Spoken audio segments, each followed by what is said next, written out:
Hey everybody, Bro Bro Plata, episode 60. I'm Tim Danko, Yes, and sir. home from Vegas, and back into his state of seasonal depression disorder. Ray Hacklack. Hey buddy, how you been? Been good. I mean, losing the opportunity at $341 was a wonderful trip to have I can't believe in you're Las that bummed Vegas. I about did it. so much. I can't believe you're that bummed about it. It's $40. We'll get into it because I like I texted you earlier. I'm gonna be for that fight, for the Ian Heinisch Calvin Gastelum fight. I am gonna go tinfoil Alex Jones level. I actually behind this black curtain have a pinup board with string going to different ideas. That's I how hope you do. I hope you do. You've been coked out for days. It's like the Pepe Sylvia episode of Always Sunny in Philadelphia. You're just Charlie Day just going everywhere, going, I can't believe, how did he lose that fight like that? Ha! What the? There is no Ian Heinisch that works here. He's just a figment of our imagination. Brett, come on, man. You need to be a man and take your losses in the chin, man. It sucks. I lost more money than you, and it sucks, right? But you got to be a man, man. You can't cry about it, all right? You don't see I don't know, Gilbert Burns crying in the octagon after he gets. All right, bad example. But the point is, don't cry after you lose. There's no crying in betting. Yeah, and betting, definitely no crying in gambling. Well, man, that's the thing. At least we feel bad about it now. So bad that we may not do it anytime soon again. I mean, listen. All right, we talked about it last episode. We went because Ray was in Vegas. I sent him some money, and I'm like, dude, let's do a parlay because I don't bet that often. So let's see if we can make dumb money off this. And we picked two underdogs, and Ray was trying to make $300. I was trying to make like $1,300. Yeah, off my one dumb bet, and they both lost. So, you know what we should have did? I can't believe I didn't think of this. I should have bet on the plus 4,000 Anthony Fluffy Hernandez to win by submission in the second round. Oh my God, dude. Like that was amazing.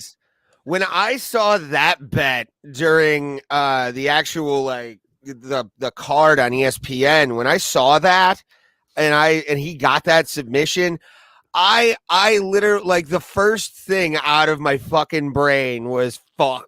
Like I should have fucking go for sick shit. Just go for, because they didn't. I think they only, if I remember correctly, the board only had the fights up for. They didn't have like odds. They didn't have any kind of stuff at the William Hill that I was at. It was a very small William Hill.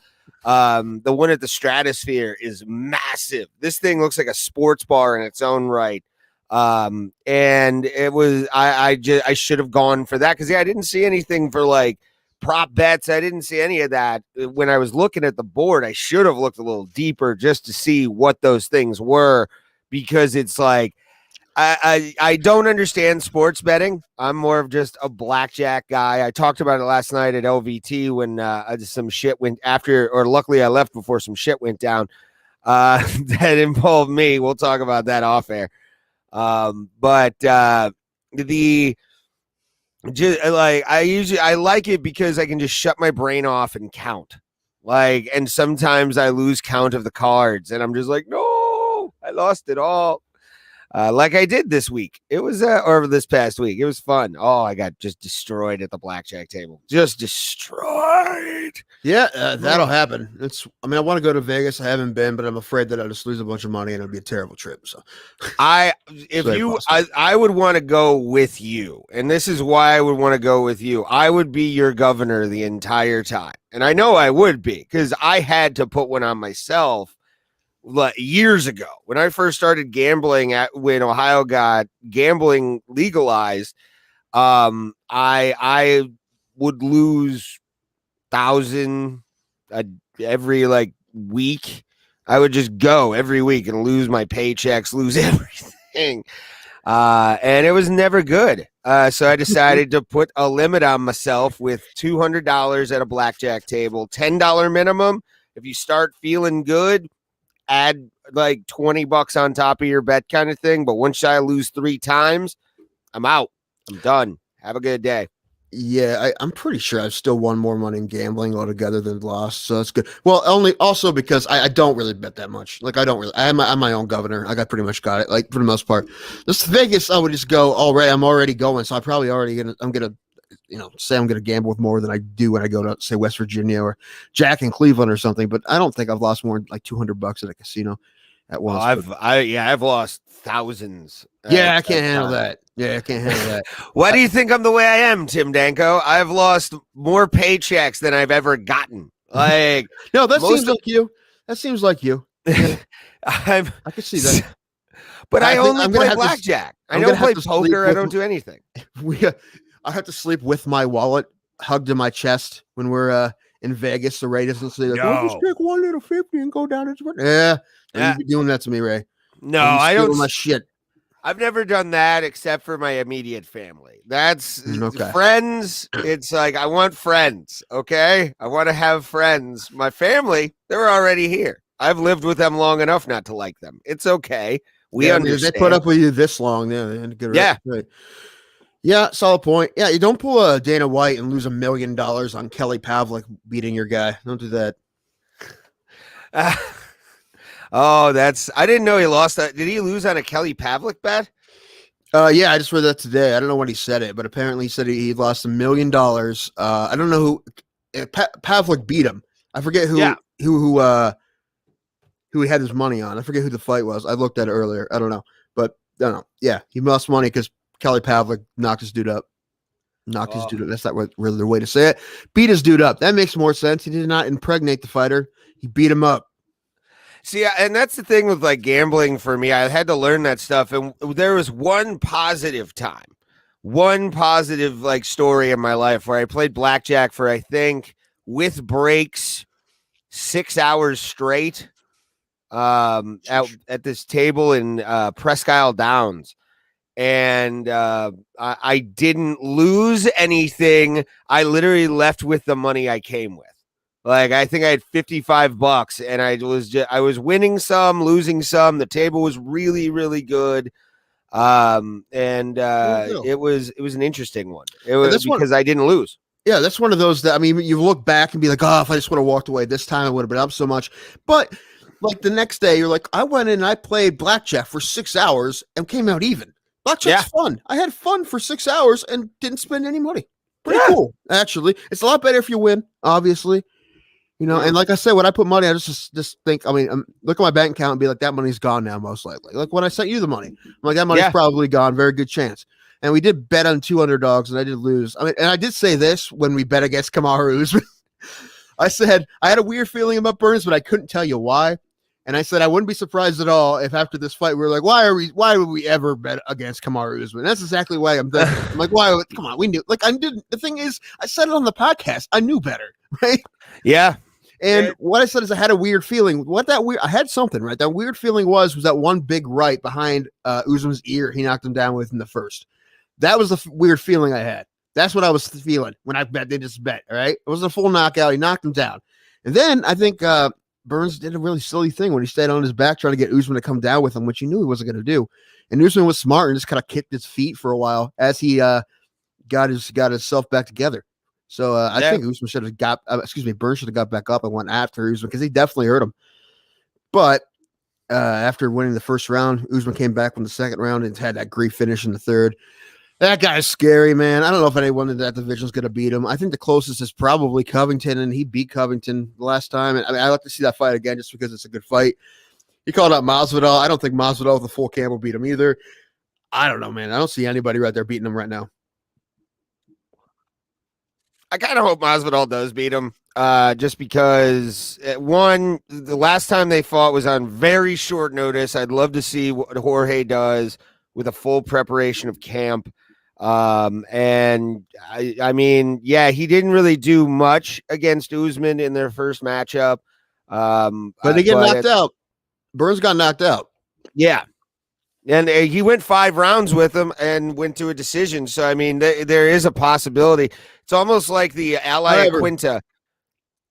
I was going to say, it's almost like Ally Quinta versus Habib, except for Al did way better against Habib than pretty much anybody in the UFC has ever done. Right. So it's interesting. I was just going to say the one difference is that Usman definitely fought Masvidal differently than he fought Burns. Okay. Because Masvidal's best chance to beat him would be on the feet, right? And Usman pressured him, got him down, got him against the cage, put his body on him. Didn't allow it to become just a kickboxing match because that would be Jorge Masvidal's best shot. Now Burns, his best shot would have been the opposite. Would have been if he got on the ground and became a jiu-jitsu fight, right?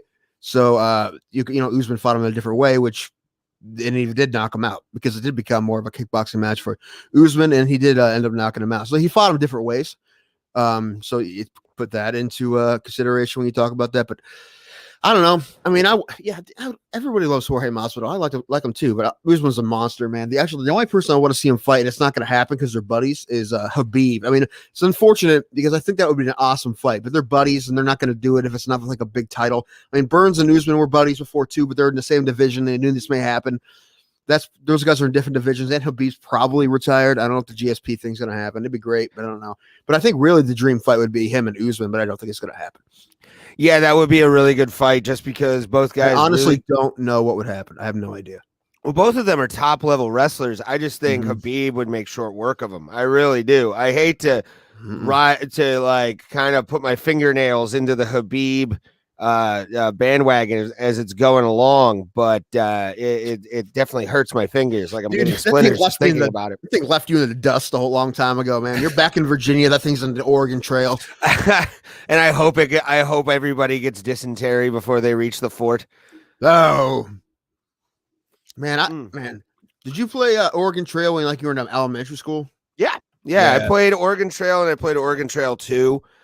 With the you probably download graphics on your phone, probably, right? The original Oregon. I'm sure I played for 2 minutes and be like, "This is so dumb."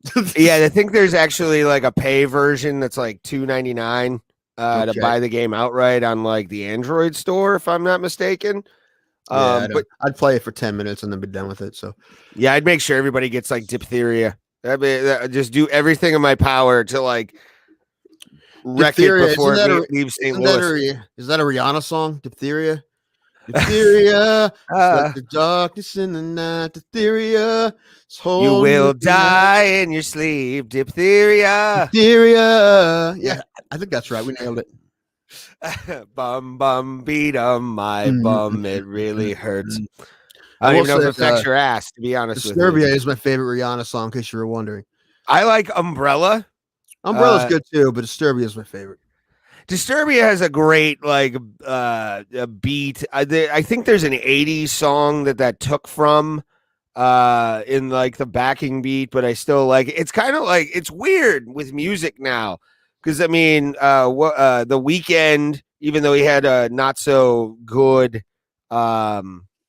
actual halftime show. It was just mixed reviews, man. I think it was fine. I like the fact that he put a lot of money into it. He put like $7 million of his own money into it, and they don't get paid for that. So he just went straight minus $7 million for his performance, and it was pretty neat. It's just not my favorite. I like Blinding Lights. It's an okay song, but that's about it. See, Blinding Lights, I was having a conversation with Danny D, who is also part of our betting pool for UFC 258. Don't blame me. I promise nothing. All right. And they're underdogs. So. And check out her podcast. I believe it is Gag on This or Choke on This. Go check that out. Sheesh. It was actually the name of the show before she joined the podcast. Great. Yeah, it was all dudes until she got on the podcast. But go check out her podcast. She's the reason I was out in Vegas. We got to do some cool shows. Around the OG Pawn Stars for a hot minute from the history show. Pawn Stars did a show at Rick's Rollin' Smoke Barbecue. Thank you to Steve McAnally. You are a sexy bitch, and I love you for letting me be on that show. It's definitely grown a lot, too, since I did it last. So that was the wonderful part. Like the last time, and I told it on stage, somebody just started singing Happy Birthday during my set the first time I did it. Oh, it's the worst. I was 2 years into comedy, and then all of a sudden you just hear off in the distance, Happy birthday to you. And at 2 years in comedy, yes, Cake was way more interesting than I was. I'm gonna admit it. But like it still sucked. And it's in my memory forever as like a terrible set. But I had a great set this last time. A lot of people showed up. The health department, somebody said they were going to call the health department because they thought they were over capacity. So that Yeah, person, we talked about that last time. I know, Yeah. go fuck yourself. Yeah, great time though. But what were we talking about? Oh, music. Where were we? Oh yeah, I was talking to Danny about this where that song annoyed me. The early part of the COVID pandemic, like April of 2020, because it was the theme song to WrestleMania last year. Oh yeah, you told me that. That's right. So it was played everywhere, dude. Like, oh my God. Like I'd turn on Monday Night Raw and it would be, ooh, I'm blinded by the light. You're like, no, stop it. I can't do this anymore. If my keyboard was turned towards me right now, I'd play that synth lead for you. But I can't play it upside down. Take on Me? You know Take on Me? No, I'm not gonna learn it in a minute. Da-da-da-da. I used to know a lot more, but I forgot. I booted this keyboard up for the first time in like 6 or plus years or something because I had to buy a new cord for it. And my nieces have been playing on it more than me. But my nieces kept down and when we come downstairs, they kept asking me to play songs, and I'm like, I don't really know how well I can play it. I'm like, just pick something. I would like look it up on my phone, not the actual music notes because I'm not that good at reading. I haven't been able to read actual music since high school. But I just get the chords and I'll be like, this is good enough. Then what does the fox say? B minor. Then you just keep hitting B minor, right? E. What's the fox say? Okay, so that's that. Is this the most entertaining podcast ever? We are the greatest podcast in the galaxy. I know. We do say that. I guess it's becoming a bit. Oh, I ruined it by saying it's a bit. Every episode we say we're the worst and the best during every episode. You know why? You know why I say that? Because I honestly think I think both during an episode. Usually when I'm drunk, I think this is the best. But we are the podcast most liked by the douchebags in the gym who think that they're Bruce Lee, and we are also the best podcast to the people who know what they're talking about because it makes them feel better. That's exactly how we do. Oh, yeah. Also, to all the gyms out there, you can hire Ray and I to do stand-up shows at your gym. Yes. We'll do that. I would, dude, if we could make that like our thing and just travel around to MMA gyms and do stand-up. That would be the greatest thing ever. We'll do like a Saturday night or whatever after training show. You can be all stinky. That's cool. That's fine. Just make sure you have a working microphone. We can bring our own PA if you need us to. Just let us know in advance. We can borrow one. Anyway, we can do that. Sure. We'll do it relatively cheap. We're not very expensive. No, we could. Especially if you feed us. Yeah, I was about to say feed us and then maybe like a free class. Like that would be part of our pay. Well, that's Ray. I'm a different price because I like to get paid. But I'm saying paid on top of a free class and a meal. Okay. I would love to go into a gym and train, get to know the guys. Do that kind of thing. We're very reasonable, especially if you let us bring cameras up to do stuff for the show. Oh yeah, we're very reasonable. Actually, we might do it for free. I don't know. Let's talk about it. All right. I would love. We need to do shows at 250 Revolution. Yes, I would. The Route 251 would be fun for me just because I've never been there. Rev would be cool because I'd be roasting like half the fucking people there while I'm on stage. Most of my time. Oh, and then we could do it in their boxing rings if they have them. Boom. They keep rearranging the 250. I don't know. They rearranged it since I've been in there, I think, but I don't know. We can do it in the cage. That'd be cool.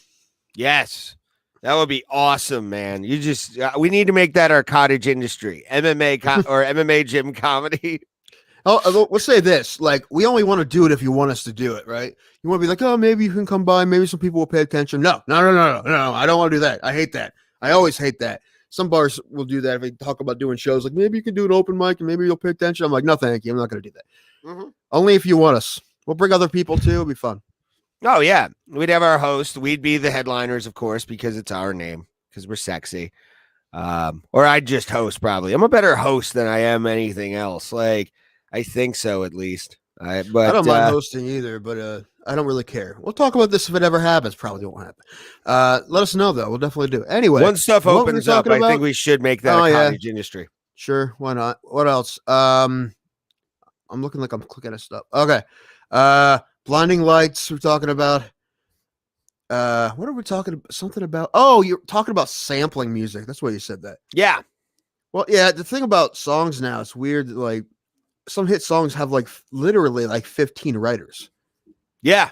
Because and plus because people get sued all the time. So that if everything's close to like, okay, put them on credit, give them percentage, or just at least credit, whatever they want, because they don't want to go through that rigmarole. So yeah, that happens a lot. I think Rihanna's first single, Back to Rihanna, was SOS, which that might be what you're thinking of. That was the Soft Cell, the Tainted Love sample. Yeah. SOS. That was that one. Anyway, well, how we get to Rihanna? Okay. Yeah. Oh yeah. Oregon Trail. Now I'm working backwards. Eventually we had fights. We had fights eventually. Yes, because I want to get to one of them in particular, just because I opened the show by saying I'm going to go Alex Jones, and I'm really probably going to. What was the co-main event? Oh, Grasso. Yeah, she was good. She looked really good. They went to a decision. We were actually going to the Stratosphere around the time that this fight was going on. To go to the LA Comedy Club. And as I was watching the fights like a good podcast host would. Again, we'll get to it in the next fight. And yeah, Grasso looked awesome. She looked great. I still like Barber too. I mean, she's like 22, right? And she's got pop, man. You can tell she definitely got pop. The way she's built like a little tank. Mm-hmm. But Grasso outclassed her, and she looked really awesome. Finally, I mean, after she's moved up to flyweight, she's looked a lot better. She's a bona fide contender in that division. There's a lot more, man. We talked about how stacked 115 is. Well, 125 is looking pretty good too. So I'm excited to see her fight again. But also, I looked at the 125 standings rankings recently, and I have a fight guess. Just a non-contender fight. It's a ranked fight, but I really think that the next fight for Jessica Eye and Roxanne Modafferi are going to be each other. I'm just looking at those rankings, and that makes a lot of sense. So I'm calling that right now. Sometimes because they both recently fought kind of recently. So I think later this year they're going to try to put that together. I and Modafferi. I like that fight. That'd be fun. I like both of them. I trust you, especially with the Dankster stuff that you've done in the past. You've not with picking fights, right? Just with things with logic, like fighting yours, like real logic, right? If I would have put all that. Told you to put money on Fluffy Hernandez win by submission, you'd be like, you're crazy, man. It's like a guy who's won like 8 Abu Dhabis. He's a world jiu-jitsu champion. He's the most credentialed jiu-jitsu person in MMA, including like the Crown Gracie. Like, he's amazing, right? And he's built like a tank. You know, there's no way Hernandez beats him. He knocks him out with a lucky punch. He's not going to submit him. Right? Yeah, that was crazy, dude. That was. So if I would have said to put money on that, you probably wouldn't have listened to me. Which is you should. No, I would have because you sport bet more than I do. Yeah, so I mean, you're always. I don't though. You do. I really don't. I don't. No, I don't. I don't. I talk about it, but no. The last time good, but you know and understand this stuff. That like I don't understand. I'm just a simple caveman. I do not understand. What I did is I found a parlay calculator, which is really and all you do is you just put in bet 1 and you put in the odds, bet 2, how much you're betting, and it'll tell you how much it will pay off. So I found something because originally I also wanted to pick Jim Miller over Bobby Green in the same parlay. I wanted the parlay to be crazier than it even was, and that would have paid out like $4,000. So that's why I picked that parlay. But then that fight ended up not happening. So what? You would have made me. I was going to be nervous with just like $1,000 in my pocket in Las Vegas, walking around. Like I already figured it out. You can ask for checks, man. They can write you a check. Casinos will write you a check. I'm terrible at stuff. I might have lost it. And then you're not getting robbed. The thing is, no one's going to steal a check from you, right? With my name on it. This is true. Right? Cash, yes. Anyone will steal cash from you. But yeah, that's all. I was thinking about that. But I stopped thinking about it after this fight we're about to talk about, the Heinisch Gastelum fight. Can I say? I think you're gonna get really deep into it, so I just want to quickly say, we had money on Heinisch and Burns, and Yanni the Greek, that dude, the tan dude with the jet black hair and the veneers, that guy. Yeah. He said Heinisch was a good bet. He's usually pretty good. I'm actually think next time I'm just going to listen to that dude because he's right a lot, and he does that for a living. That and being on TV for it. Yeah. So, yeah, and then those guys don't care if you also have the bets they have because they're cool if you win too. It's not going to affect them unless the bets get insane one way or the other and the odds change. But if they already have their bets in, it doesn't matter. So you can listen to them, I think. Anyway, point is he had Heinisch. He thought, and that was it closed at 175. We got him at 190 plus 190, and Burns we got it better than what it closed at too. So people were betting on Heinisch. We weren't the only ones, man. And this wasn't bad. Looking at it and what Heinisch did in the third round, which I did think he won the third round. He had a good third round. Gastelum looked great. He did one of those y'all must have forgot. And he looked really good. Heinisch looked really timid to begin with, and that really bummed me out. Like first 30 seconds, I'm like, okay, he's going to be all right. Then all of a sudden, Gastelum turned it on, and he looked like he didn't fight before for a minute there. Like he looked like the lights were too bright for him or something for a minute. In the second round, a little bit too, and the third round made me angry because I'm like, dude, if you would have fought like this, which you obviously could have in the first or second round, you could have made this a very close fight. So that's what bummed me out. Is the fact that I'm like, if they ran this back, if they would have fought this thing 10 times, Heinisch probably wins at least 5 of those. So it bummed me out because he started off slow, and that really cost him the fight. But Gastelum fought fantastically. I'm just more angry than usual because I put money on him. Yeah, you're about to hear a guy who gets the really upset. And again, before I go on my rant, and this is more of a thought that came into my head, and it still haven't fucking left just because I agree with you. Kelvin Gastelum, and I'm a fan. I'm a fan of Kelvin Gastelum. Just not Saturday. Yeah, I'm not going to say that Kelvin Gastelum is this, fucking somebody who shouldn't be fighting anymore, all this stuff. No, he's had 29. He's amazing wins. Over some really top tier fighters. Jacques, he mentioned it in his world famous "I Love Cheetos" song, where he beat up Bisping and Jacare. I love him for it. He's an entertaining split decision with Izzy. Yeah, Good split fight. decision with Izzy. Top tier level guy. I am just saying right now, at the time that we were watching this fight and I was watching Ian Heinisch fight, he had sandbags all over him and wasn't doing dick for 2 fucking rounds. 2 fucking rounds. This guy looked like he just sucked wind out of the fucking asshole of a yak. I have never seen again, there were a lot of fish that came in on this. Giannis the Greek said it himself. There was a lot of big fish in Vegas betting on Ian Heinisch because they saw the kind of fighter he was and all of this. And to look and make this look like a WWE fucking fight where he was a job guy on Saturday morning television. He didn't have theme music. He had a fucking one name, like fucking who is that? K. Trevor Scott out of Canada, the guy from Letterkenny, Squirrely Dan.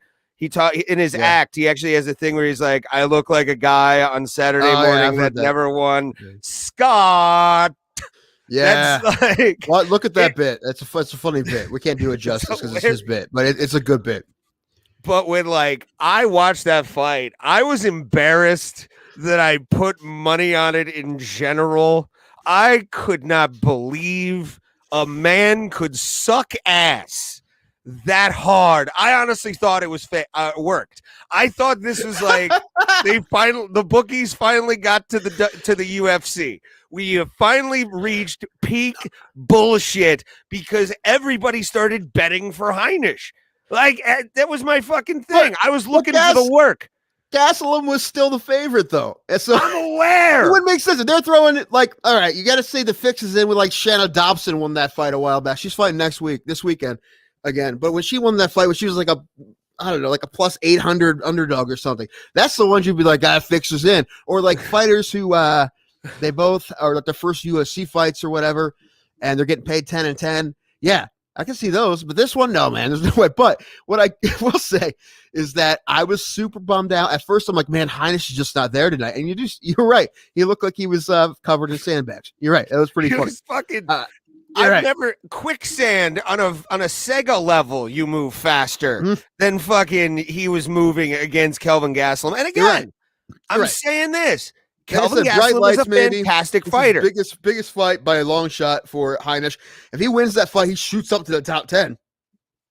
It's a big fight. And he fought, I don't know, he came out a little timid, obviously, didn't fight awesome. Timid. And then, that's being nice. Okay, anyway. But after first 2 rounds, it was also like, okay, he's not really there tonight, and Gastelum looks really, really good. So I'm like, it happens, man. He's getting outclassed. He's getting beat by a guy who's definitely better tonight. Possibly better period, probably better period, but definitely better tonight. Then the 3rd round comes. That's when I get pissed, because I'm like, dude, where was this? Where was this the first 2 rounds? Because, I mean, if he fights like that the first 2 rounds too, that's a really close fight. So, however, dude, Burns got knocked out too, so it didn't really matter, but at the time, I was like, really, Heinisch, are you serious? And I will say this, man, putting any money on fights makes you so much more invested. I know. That's why, I mean, I'm afraid when we get legalized sports betting, I can just go on an app that runs through our state that doesn't run through an island somewhere and be like $20 on DraftKings for whoever. Like one of the prelim fights, Kama Worthy's fighting, I think on 260, his name I thought of. Anyway, put some money on Kama. I like Kama. Then I'd be like, Kama, you son of a bitch, you win. Right? I've never. You need to try to get Kama on too before his next fight. Goals. Yes, he's fighting at 260 against a guy named Malarkey, I believe his name is. Yeah, because I'm pretty sure you made terrible jokes when last time that guy fought. You did. His cousin is probably last name is Hokum, or Flim Flam. That's what I was going with. Yeah, show bomb, bitches. What's going on? I just had a good rant that was hilarious 2 minutes ago. That's true. That may be one of the funniest. I mean, listen, you have maybe like multiple times on the show, but that's probably my favorite fight take. It was just, dude. I like I said, I can tell it was premeditated, right? It wasn't. You had this thing brewing. All right. And when he had Kelvin in a possible rear naked, I got it. It was like a roller coaster. I forgot about that too. Yeah, I forgot. He almost got a sub in too, or got kind of close. Yeah, I was like, oh my god, the night might be saved. Right. Yay! Yeah, I wasn't even drinking. I was sitting on my couch sober, staring at this thing, and then he lost, and I'm like, oh well, there's that. Yeah, and then I was high as balls watching that. It was just, I needed pipe after pipe because like my I had coffee too. Because like my anxiety gets shitty when like coffee happens, and then like I kept hitting a bowl. I'm just like, keep fucking going, man. Like just, and then when he got that sub opportunity, I was like, because I just wanted to win one. I kind of bet on Burns because I'm like, okay, because I was gonna bet Usman, but at the same time I'm like, okay, I can at least blame Tim if this goes bad. Like if I could be like, fuck your picks, fuck your fucking picks, but at the same time I did it to myself and I understand that. Right. I didn't tell you to make those picks, right? I didn't say to make those picks.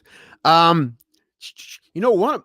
Now it would have been great if we got that stuff for multiple reasons, but one of my favorite fights to watch, like, I don't know what makes a fight a great fight. I think a lot of fights that are great fights are a guy who's losing for 2 rounds that comes back and wins by submission. Yeah, at the end. We had one of those in this card, and we're talking about that here in a minute. After Kelleher and Simone. Yes, which was a really good fight as well, from what I remember.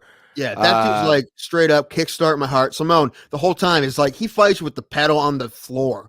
The whole time. He's like, all right, this is how I'm going to beat you. What? Offense. Just straight offense. Oh, he goes, he is down for the ignorance every time. Like, I love that guy. Yeah. It makes him really fun to watch. And I like Kelleher too. Kelleher, like, he's not going to be a champion. Probably not, but he's very, very tough. You know, he always has a shot in every fight he has. And he's, you know, kind of good at everything. He's had won by knockouts and submissions, and he's tough as they possibly come. I love Kelleher. I think he's one of those, is he a Jersey guy? I think he's awesome. Yeah. One of those tough Jersey dudes. He's awesome. I love Kelleher.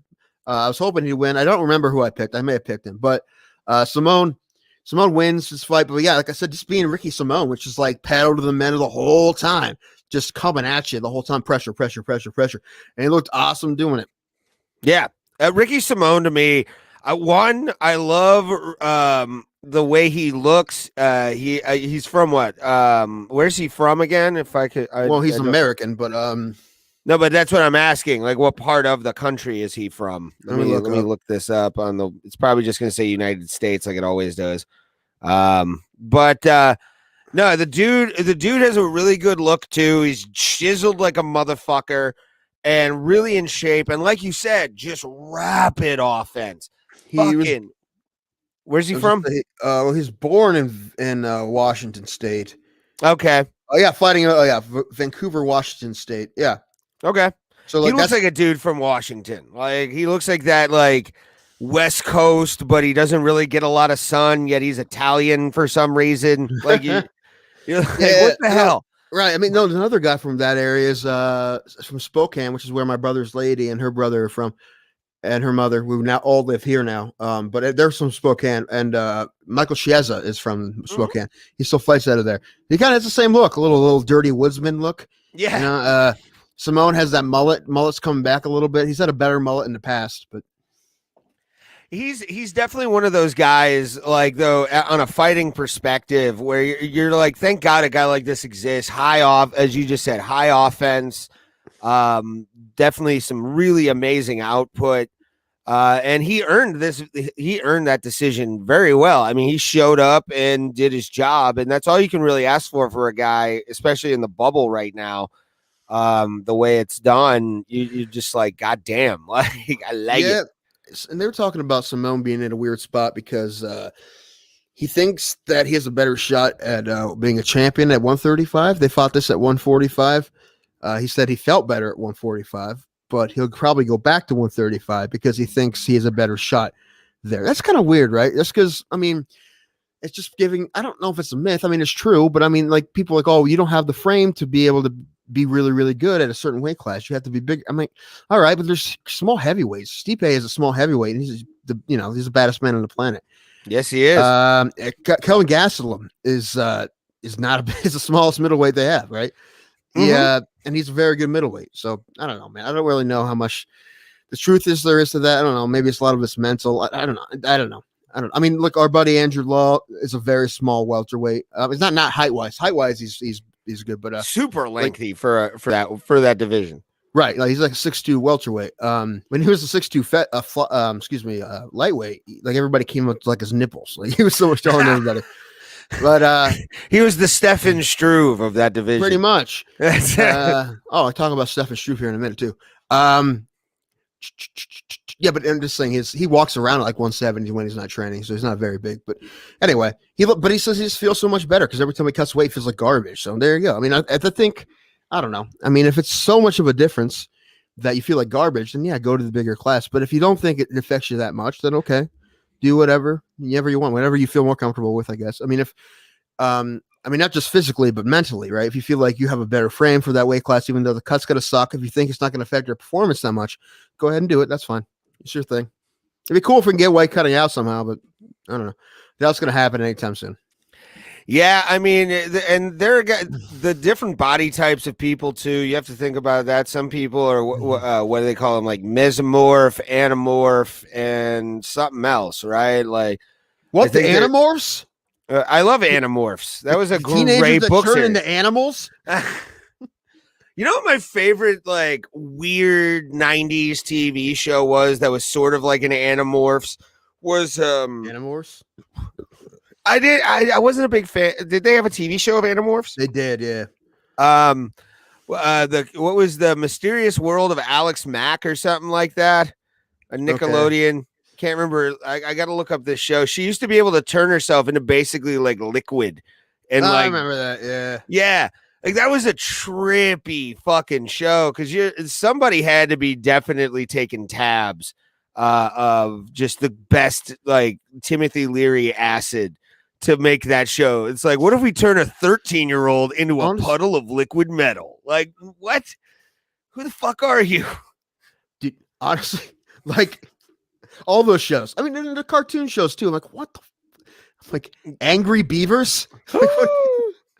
One of my favorite shows of all. I still use Spootin' or Spoot as a like curse word still to this day because that was like their monster. that was like their word for fuck.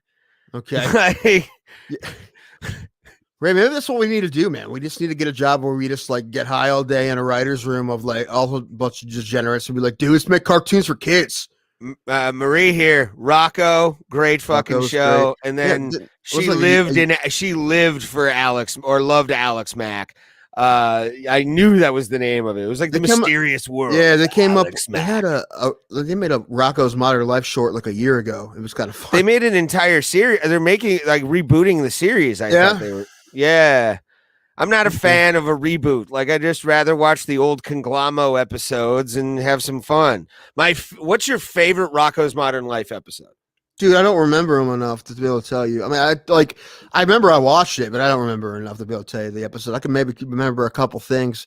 Nope, not really. My favorite episode ever is the Home and Garden episode.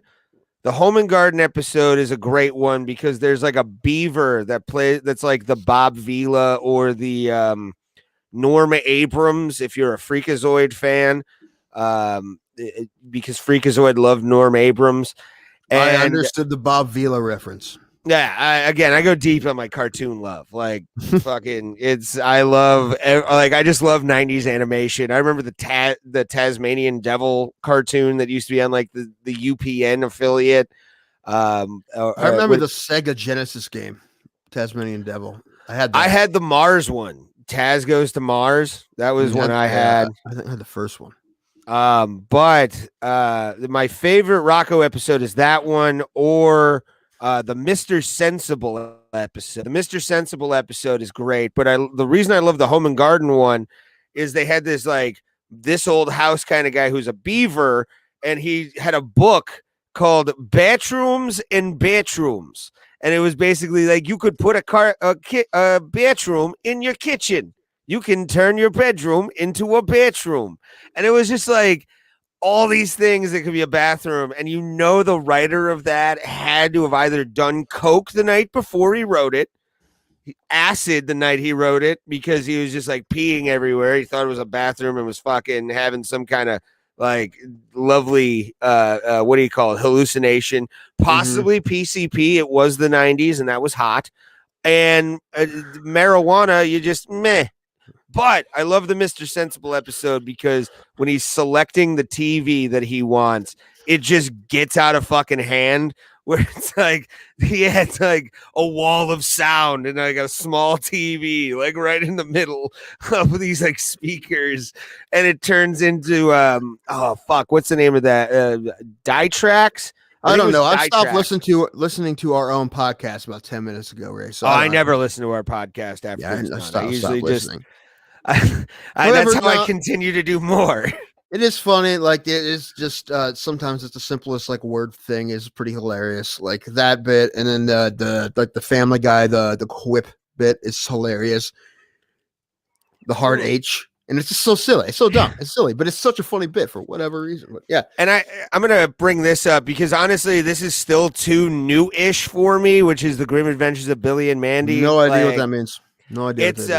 It was a cartoon on Cartoon Network. I grew up on like Cartoon Network shit where it was Cow and Chicken, Dexter's Lab, Powerpuff Girls before they brought it back. And they're bringing it back again, I think, on Netflix. They're doing like a 80th season of fucking Powerpuff Girls. Fantastic. Johnny Bravo. I was a big Johnny Bravo fan. I used to sing. Yeah, I didn't know that was Seth MacFarlane until recently. Really? Yeah. Yeah, and I didn't watch it a whole lot, but I think when I found out when I watched the documentary about Adam West, because they had him on Johnny Bravo before they brought him on the Family Guy. Yeah. Anyway, there's something else about cartoons I was gonna say. Probably not. I think we said enough about cartoons. I think. Well, actually, no. I was gonna tell you. I remember the genesis. Something. I remember the genesis of Family Guy before it was Family Guy. And I remember Seth MacFarlane being on Inside the Actor Studio talking about how he created Family Guy and all this. This wasn't when the entire cast was on. It was just him. And he had this animated short with a guy in green pants and a white dress shirt who sounded like Peter Griffin. And he was buying like mattresses or something. And he had a talking dog that was brown, I think, instead of white. So it wasn't Brian Griffin yet. But I remember watching that on Cartoon Network. Used to have a animated short series called Cartoon. People that remember watching Cartoon Network back in the 90s, that was like manna from heaven, because a lot of times you would see like the genesis of a lot of animated shows. I love animation. I wish I could draw, but I can't. But yeah, it was funny, like hearing him talk about this little animated short that he had on Cartoon Network before Johnny Bravo. And it was just Courage the Cowardly Dog was a good 90s show. That was a dope one. Freaked me out as a kid. It was like, Are You Afraid of the Dark? Like, there were times where I did not watch our episodes of Are You Afraid of the Dark because it looked too scary for me. Dude, Are You Afraid of the Dark gives me nightmares to this day. Oh, that scared the shit out of me, man. I think that traumatized me. It traumatized me. Like, I hear like they're bringing it back, and I'm like, I have no interest in watching that show. That traumatized me as a child. I don't want to watch that shit now. No, I'm done with that. The one thing I was going to say about cartoons is that I found out that Metalocalypse is on HBO Max. So I watched a couple of Metalocalypse episodes. It's not good when you're sober, man. You kind of got to be messed up for Metalocalypse. I mean, it's funny, but it's like as much as you're high, probably. It's a good show when you're sober. I mean, it is fine. Because there's a lot of episodes I haven't seen. And I watched the one where the Nathan Explosion dates his fan. That's pretty funny. My favorite will always be the lobster episode when they go to the grocery store. I don't think I saw that one. Oh God, Pickles is like, wait, are you telling me that if I drop this in hot water, it'll die and scream? And the guy behind the thing is like, yeah, that's so fucking metal. Any episode where Pickles has a nice like story arc in his own thing, I'm always in for that ginger bass player. Like, I am down for him. Unlike the ginger that sat at my fucking table on fucking Thursday morning in Vegas, you piece of shit, wherever you are, you fucking cooler. Sorry, I'm a little angry. All right, then. That's how you get paid tomorrow, so I'm kind of happy I'm getting money. Well, that's good. I mean, my regular job is paying me. Yeah, they're just getting the way normal money, the way you're supposed to get in America, apparently. Square money is so shit. I don't like square money. Boring. Thumbs down. Boo. This is what I was going to talk about. Stefan Struve is retiring. Yes. I didn't read the article. I read a little bit of the article when it came out. I don't remember much of the article, but if you want to read the article and kind of give why he's retiring, because I know he said he couldn't do it anymore or something he's hurt. Like that. He's in pain. I mean, it doesn't make sense. I mean, he's 33, but he's 7 foot tall. You know, 7 foot tall guys don't have a lot of longevity in sports usually. Oh. I mean, sometimes you have a Shaq who plays for a while, but I mean, it's a fighting sport. You know, I don't really know how long we really expected him to be able to compete at a high level, but he was great while he lasted. I love watching Stefan Struve. You know, he didn't do great the last few years, but I mean, just a guy who has wins against Bigfoot Silva, Big Nog, LeVar Johnson, Dave Herman, Pat Barry, and Stipe. He does. He beat Stipe. Stipe's first loss was a fight. I mean, he was always a problem for people, right? Because he's so damn long. There wasn't anybody. I think Volkov's like 6'7", 6'8", but I mean, dude, 7 footer, dude. You know, and he was, and not only that, he was a Dutch kickboxer. He was a good kickboxer, and he was slick on the ground. He has submission wins as well. Goodbye, sir. I appreciate your service. It was really fun to watch you. Yes, hats off to you, sir. Stefan Struve, everybody. There he is, the skyscraper. There he was. Stefan Struve is one of those guys that I always liked watching just because of the freak show aspect of Stefan Struve. I'm going to admit it. To me, a guy like him who would just tower over the octagon he was standing in, and Yeah, like always. what would be there were a good amount of times where he was taller than even the octagon, and Most of the time, probably. Yeah, always. I'm probably always. Yeah, I don't and think this, yeah, I think always. and he's one of those guys on my bucket list of fighters that I have to cross off now of seeing live, and because of he's retiring, because I just wanted to see him walk into the octagon. You know what I'm saying? Yeah. Like have that moment of just like, this is a big fucking guy. Like I've had Kane next to me from the WWE. I've met the Big Show back when he was working in WCW as the Giant, and I was really young to see him like in person. He made like a car dealership appearance. You know how they used to do that stuff with like athletes and all that kind of stuff, Right. but it was always kind of, he was a guy who I wanted just to see because of the freak show aspect to him, and also the fact that he's a really great fighter. But to see that big mother, I've never seen somebody stand over a cage before, so that would have been awesome just to witness. Because you're talking about a sport where there's not that many. We're not talking about basketball where every team has one or two of those guys. Fuck yeah. We're talking about fighting. Not only was he just a giant guy, he was really skilled. He was a Dutch kickboxer, like I said, and he was really skilled on the ground. Yeah, dude, don't get to miss that dude. But he did have it. I mean, you say freak show fights. I mean, and Pride had real freak show fights. Stefan Struve against some of the smaller guys weren't freak show fights because they were both contenders. They were both very skilled fighters. But talk about like when he fought Mark Hunt and Pat Barry, Roy Nelson, he was a foot taller than all those guys. Yeah. And I mean, I've person I ever stood next to is my high school gym teacher. He's still there. He's 6'10". Jesus. Yeah, he still is. His wife's like 5 foot nothing, maybe. And so their sons are in high school now. Their sons are like 6'1", 6'2", right in the middle there. I've done some of their baseball games before, but he came to my mom's 50th birthday party a while back, and he was putting empty beer cans on the roof just to be a dick. It's pretty funny. I want to meet this man now. I want to meet this human being because anybody that has that big of a sense of humor deserves it. Yeah, I mean, yeah, he probably pulled some tall guy stuff. Yeah, and I think see, my dad was 6'7", so like he was bigger than pretty much anybody. Yeah. I'm 5'11". My brother's like 6'2". I think my brother got the height. How tall is your mother? Like 5'4". That's how tall my mom is. Yeah. My mom's like 5'4", 5'5", something like that. Yeah, my dad's like 6'7". No, my dad's like a little taller than me, maybe 6'1". It was weird, dude. Growing up the way I did, especially like when it's kind of funny. That's another reason why I wanted to see Stefan Struve was just to like see the size contrast at all times.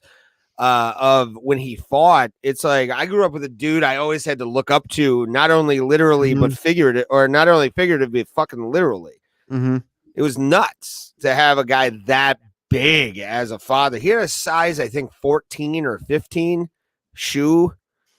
So it was like he was a big man for fucking like the way he was. And that's all I always say this, and it's a joke, but at the same time, it's kind of true. I don't respect any man under 6'5".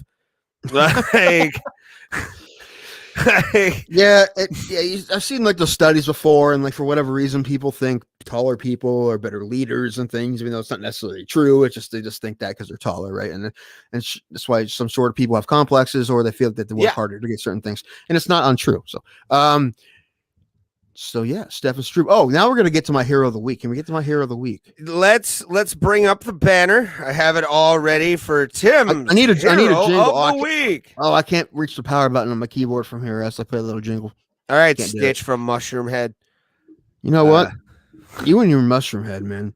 They just came out with a new video, dude, and it's dope. If you follow Ray on Facebook, you may have stopped already because the Mushroom Head stuff was fun, but dude, just other stuff. We'll talk about that towards the end of the show. Get us canceled. I would like to talk about that. I We'll want to talk talk about about a Rush few things. Limbaugh. Yeah, we'll talk about that at the end of the show. Damn it, this is a lose-lose, man. It's the end of the show. Nobody's gonna really pay attention that long. I know, but it's going to be on the internet forever, and someday it's going to come back to bite us. I'm willing to one way or the fucking. other. It's that was I. All right, we'll talk about it later. I was just saying. Hold on, wait. So weird. I gotta put my mouth. I gotta put a cigarette in my mouth for the firing squad I'm about to have. I don't give a shit. Like fuck all, fuck everybody. Well, I care more because I just want to stay out of that stupid shit. But we'll talk about it. I'll give you my honest. I'm drinking. I'll give you my honest opinion. Anyway, yeah, and I'll give Tim's you mine. hero of the week. Hero of the week. Julian Marquez, man. Oh, This guy, and not just for fighting. Honestly, I thought in my head, this guy's my hero of the week when he was walking to the octagon. Did you hear his song? I heard it, but refresh my memory. Miley Cyrus cover of Heart of Glass by Blondie. Yeah. Great tune. I didn't realize it was a Miley Cyrus cover. I could tell it was a cover. I didn't know it was Miley Cyrus right away. I thought it was Debbie Harry, like maybe 2000s, because she kind of lost her voice a little bit in the 90s. I could tell it was a little heavier on the guitars, but it's a good song. Heart of Glass is a badass song. Blondie's a badass band. I love Blondie. Heart of Glass and Call Me are just both fantastic rock songs. They are rock songs. Dude, Julian Marquez and can you put what's his name again? Piatto. Yes. Maki Patolo. Yeah. Patolo. All right, we got the coconut bombs and we got the Cuban Missile Crisis. Just a war going on. I loved it. It was awesome. 2 rounds. Patolo looked like he was kind of outclassing him, right? He was outscoring him, and he was hitting him with some good shots too. Marquez, it kind of goes all or nothing, man. His name is the Cuban Missile Crisis, and that pretty much is what he is, man. He's just an all or nothing. Either nothing's going to happen or the world's going to end. That's Marquez. One or the other is great, and that 3rd round, man, and it was James Krause, who's in his corner there, had a great speech after the 2nd round. He said to him, "You need to finish this guy, fucking finish this guy," something like that. I don't remember the exact wording, but he did say the F word, and he did say, "You need to finish him." And Marquez was like, "Okay, yes sir, yes sir, yes sir." And then Marquez came out and had a great round. He ended up getting the submission, which is awesome, dude. I love that. Guy comes back, not only get it was so sexy. It was so sexy to watch that fight. Was it Anaconda? I think they called it Anaconda. Yeah. Which was great. He went from a guillotine to switch to Anaconda. It was so slick. It was awesome, and a comeback win, and it was just an awesome fight. Fight of the night by far for me. Yes. I don't know if they didn't give out a fight of the night. They gave him a performance bonus, but Patolo didn't get any love on it, but he should have, because that was a great fight both ways. It was awesome. But Marquez was my hero of the week for the walkout. However, as he should. Then this happened. After his fight, he has a weird post-fight interview when he tries to get people to like hashtag who's the loudest city, which is really weird to do in a pandemic when there's no fans anywhere. Anyway, but he is right. The loudest stadium in the world, as far as Guinness goes, Guinness Book of World Records, is Arrowhead Stadium in Kansas City. Yeah. And if you look at it, just the way it's built, I don't know if acoustically, I don't know if anyone could really beat it other than maybe some domes. I don't know. But Indianapolis used to be one of those like the big, the RCA like, loud places. Yeah. You would always, the Lucas Oil, which is fucking huge, by the way. If you've never been outside of that place, you talking about the new one, or you're talking about the Lucas Oil Field? No, Lucas Oil. When that was, it's right next to the Greyhound bus station in Indianapolis. Perfect. You know how to get there. I do. Go to the game, take the Greyhound. I do. Yeah, it's a cool big house. Like you look at that thing and you're like, Jesus. It is cool. Like I just it seen sticks photos. out. My mother has been there twice for the Big Ten championship games, nice. Which I would love to go to, but at least twice. They may have gone 3 times. Actually, I think they went 3 times. Anyway, they didn't go this year, obviously, because no one could. But not many people could. However, what was I saying? Oh yeah, then he called out Miley Cyrus. Yeah. Which was hilarious. But then people give him shit on Twitter because Miley Cyrus said, like shave an MC in your chest hair and I'm yours, right? And he comes back with, well, I'm in if you get a henna tattoo of the Cuban Missile Crisis over here on your stomach. Everybody give him crap like he blew it. I don't think he did, dude. I love that move. I thought that move was great. I mean, okay, I will say this is a guy who looks like he does and has the decent charm that he does. just take. I would do it in a heartbeat for Miley Cyrus. I'm not gonna lie. If she said the words shave an MC," I might do it after the show. If that's what it takes, Miley, I will be that for you. But I'm not gonna ask for anything because it's Miley fucking Cyrus. No, that's why he was trying to play the big man card. He's like, yeah, he was also joking. That's one thing about Twitter. You can't, inflection of people's voices. And he's like, all right, yeah, cool. You want me to do that for you? He's like, why don't you get something why don't you do this for me, right? Maybe I'm the boss. You get the henna tattoo. Ridiculous. It's a joke. They were joking back and forth. It was just a joke. I don't know why people thought it was so weird. I don't know. You want to just roll over and be like, yes, lady. Yes, I'm going to shave an MC in my chest, and then maybe you won't take me seriously. You treat me like a puppy dog fighter who wants to take a picture with you or something. Yes. No, he's like, no, Boo. Boo, you want some of this? You give something to me, right? You give that little henna tattoo to Cuban Missile Crisis, right? We'll even this out. I like the move. It was a good move. All right. It's a power move. Power move by a powerful guy. Hero of the week. Julian, the Cuban Missile Crisis. Marquez. Tim's Hero of the Week. Yes. It won't always be fighters. It was this week. But yeah, that was a fucking. I'm gonna tell you something, dude. Like doing jujitsu and being involved on a very how can I put outside level of it, like watching it, doing it every once in a while. That anaconda was foxy. It was so sexy. The way as he had that front guillotine just loaded, he just decided, fuck it. I'm going to bring the arm over, like this, and then snatch it. Like, it was so good to watch that, because when you watch, you and I know this, and a lot of people who don't watch, but they casually watch MMA, don't understand the artistry behind an anaconda and how difficult, if you do it on a high level guy, it really is. And I mean, he wore Mackie down to get that position. I think Mackie, even in the second round or the third round, really started to falter. Like, what are you talking about? Patolo. Patolo. Okay. I gotta say, did you switch fights on me? All right. No, his name's Mackie Patolo, sir. I mean, it's right here in plain black and white. Oh no, that's not our thing. We fucked up. Oh no, I'm producing the show today. No, yeah, man. The way he got Mackie down and was able to get that guillotine in there to get to the anaconda choke was just pretty. Oh, it was just sexy to watch, man. I love jujitsu and like those kind of like hard to get chokes. Those are some of my favorite ones to really do, because they're the ones that suck the most. And if you get into those kind of things, I've been anaconda choked a few times while rolling.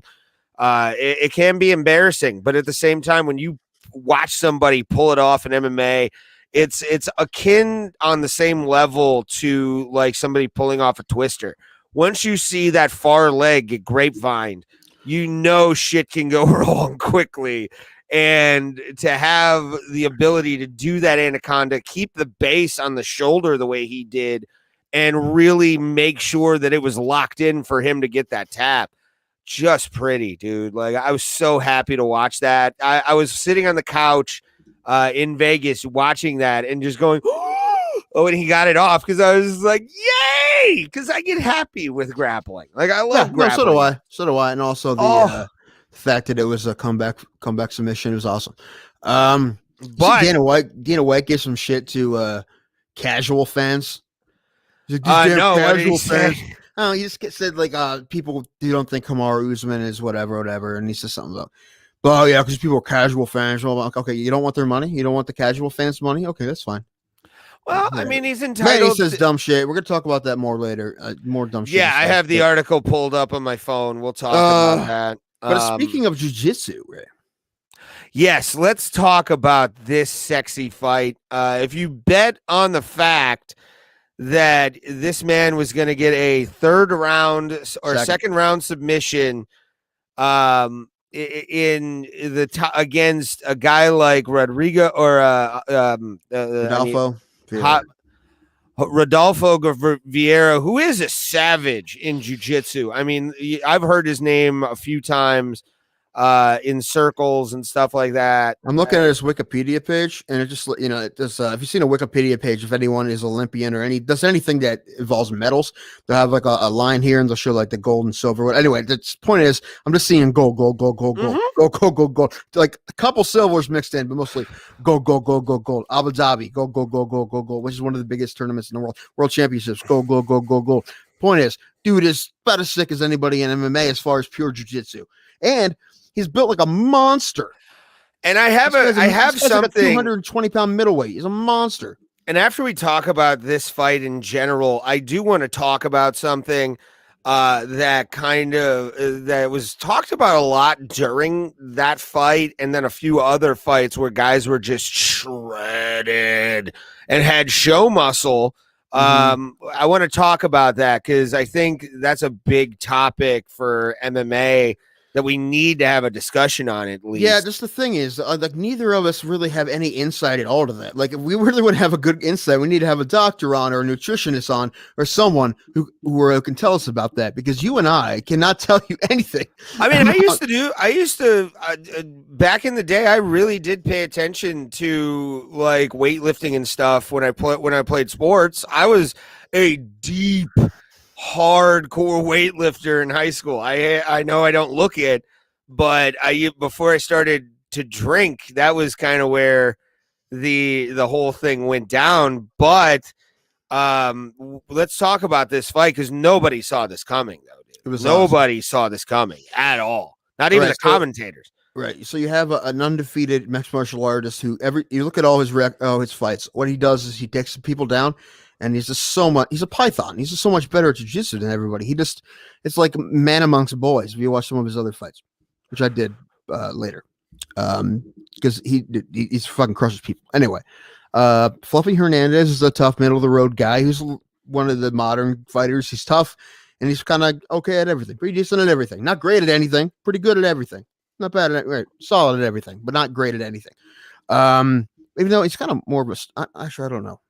Anyway, he's middle of the road guy who's balanced. That's the point. Anyway, but he's a tough dude. Vieira takes him down, and this guy has enough jiu-jitsu, and Fluffy does, and the wherewithal to get out of those positions enough to get back up. And then Vieira, it has to be, part of it has to be the cut. Instead of bad cut, because he gassed out quick. And this is the guy who's had so many jiu-jitsu fights. And jiu-jitsu, if anyone who's done any of it, even a little bit, dude, it makes you tired so fast. You just think you're just on the ground. How tired can you get? Dude, if I rolled around now for 2 minutes, I'd be exhausted. Yeah. Like it's nuts. But that's why I like playing off my back a lot more than anything. Me too. And I'm more flexible off my back. Anyway, what was it? That's why we call this podcast Bro Bro Plata, after the Go Plata. It's off our back. Yes, sir. Anyway, what was I saying? Oh yeah, Vieira, and then Hernandez hit him with a couple good shots. Right, I think he had a big right. Was it a right in that first round? Mm-hmm. And then, and between rounds, you tell that Vieira, he was out of gas. It is super. I mean, they talked about it. You don't see anybody really ever get that gas that quickly, ever. Anyone, heavyweights, anyone. Something was up. His cut, or maybe something was going on. I don't know if did he have COVID at one point, maybe, or I don't know if he did or not, or something was going on. He had something, because that guy says so many jiu-jitsu fights, and some of those jiu-jitsu fights don't have time limits, right? Some of those tournaments, so they go forever, right? So this guy's obviously he's had really long fights, and it's probably has great cardio usually, but for whatever reason he gassed out quick, really fast. Something was going on. Either way, Hernandez came out and he had a really big leg kick after Vieira was trying to take him down. He was working those leg kicks the entire fight. Yeah, he had a big shin to his temple, which I'm surprised didn't knock him down, but he definitely stunned him. And after that, they got back on the ground again, and then Hernandez, used his grappling, which he does have some, but he also was fighting against the guy who's a champion, but he was super, super exhausted.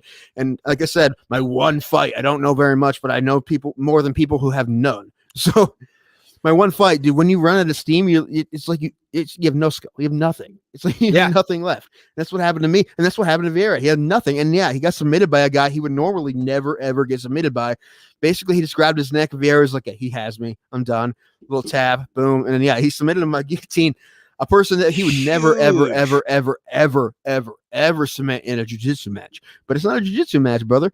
It's a fight. An MMA it's fight. an MMA Yep. fight. And you can punch each other, you can kick each other in the head, and so you can wear people out like that. And then, yeah, you look great, man. Fluffy Hernandez, he got his 50K bonus. Good for him. Awesome, man. This is awesome. I think his last fight was against Kevin Holland. It was Kevin Holland's first win of last year, which is tough because Kevin Holland's a monster. But Anthony Hernandez, man, good for him. He looked awesome, and I do like that. I do like when, well, both ways, I guess, because I like a guy who's a specialist too, who's just so good at one thing that he can just stop you from doing what you're doing with his one thing. Not necessarily one thing, but the thing is, like Vieira is definitely a jiu-jitsu guy first, and is try to catch up with the other things. Although his striking didn't look bad. But you got a guy like Fluffy Hernandez who's just tough and knows a little bit of everything, and he used his toughness and all of his knowledge to get up from Vieira when he was getting smothered, and he definitely had better cardio, obviously, and ended up using having to use all of his skills, but he did to get that win against a super, super tough guy he was not supposed to beat. He was a giant underdog, and I think he said it was 30-1 for submission, and it was 40-1 in the second round, which is like plus 4,000. You won't look at it that way. That's crazy. And that was I would never insane money. Yeah. That's insane money. Should have put a buck on that or something. That would have been nice. Yeah, I should have put 20 on that. If I put a buck on, I would have been pissed. That's what we need to do. If we do this again, if we haven't given up gambling yet, we talked about this before. We need to go to West Virginia. And we'll watch the fights at pay-per-view. We'll watch it down there because they'll have a Davis Sportsbook. They'll have it on. We'll watch it there and we'll make some dumb bets on some fights or whatever. I like it. I like it a lot. Yeah. And my whole thing, and we'll talk about it now just because when I saw Vieira, as massive as he was, there is a problem in the weightlifting community that needs to be addressed hardcore, which is show muscle, straight up show muscle.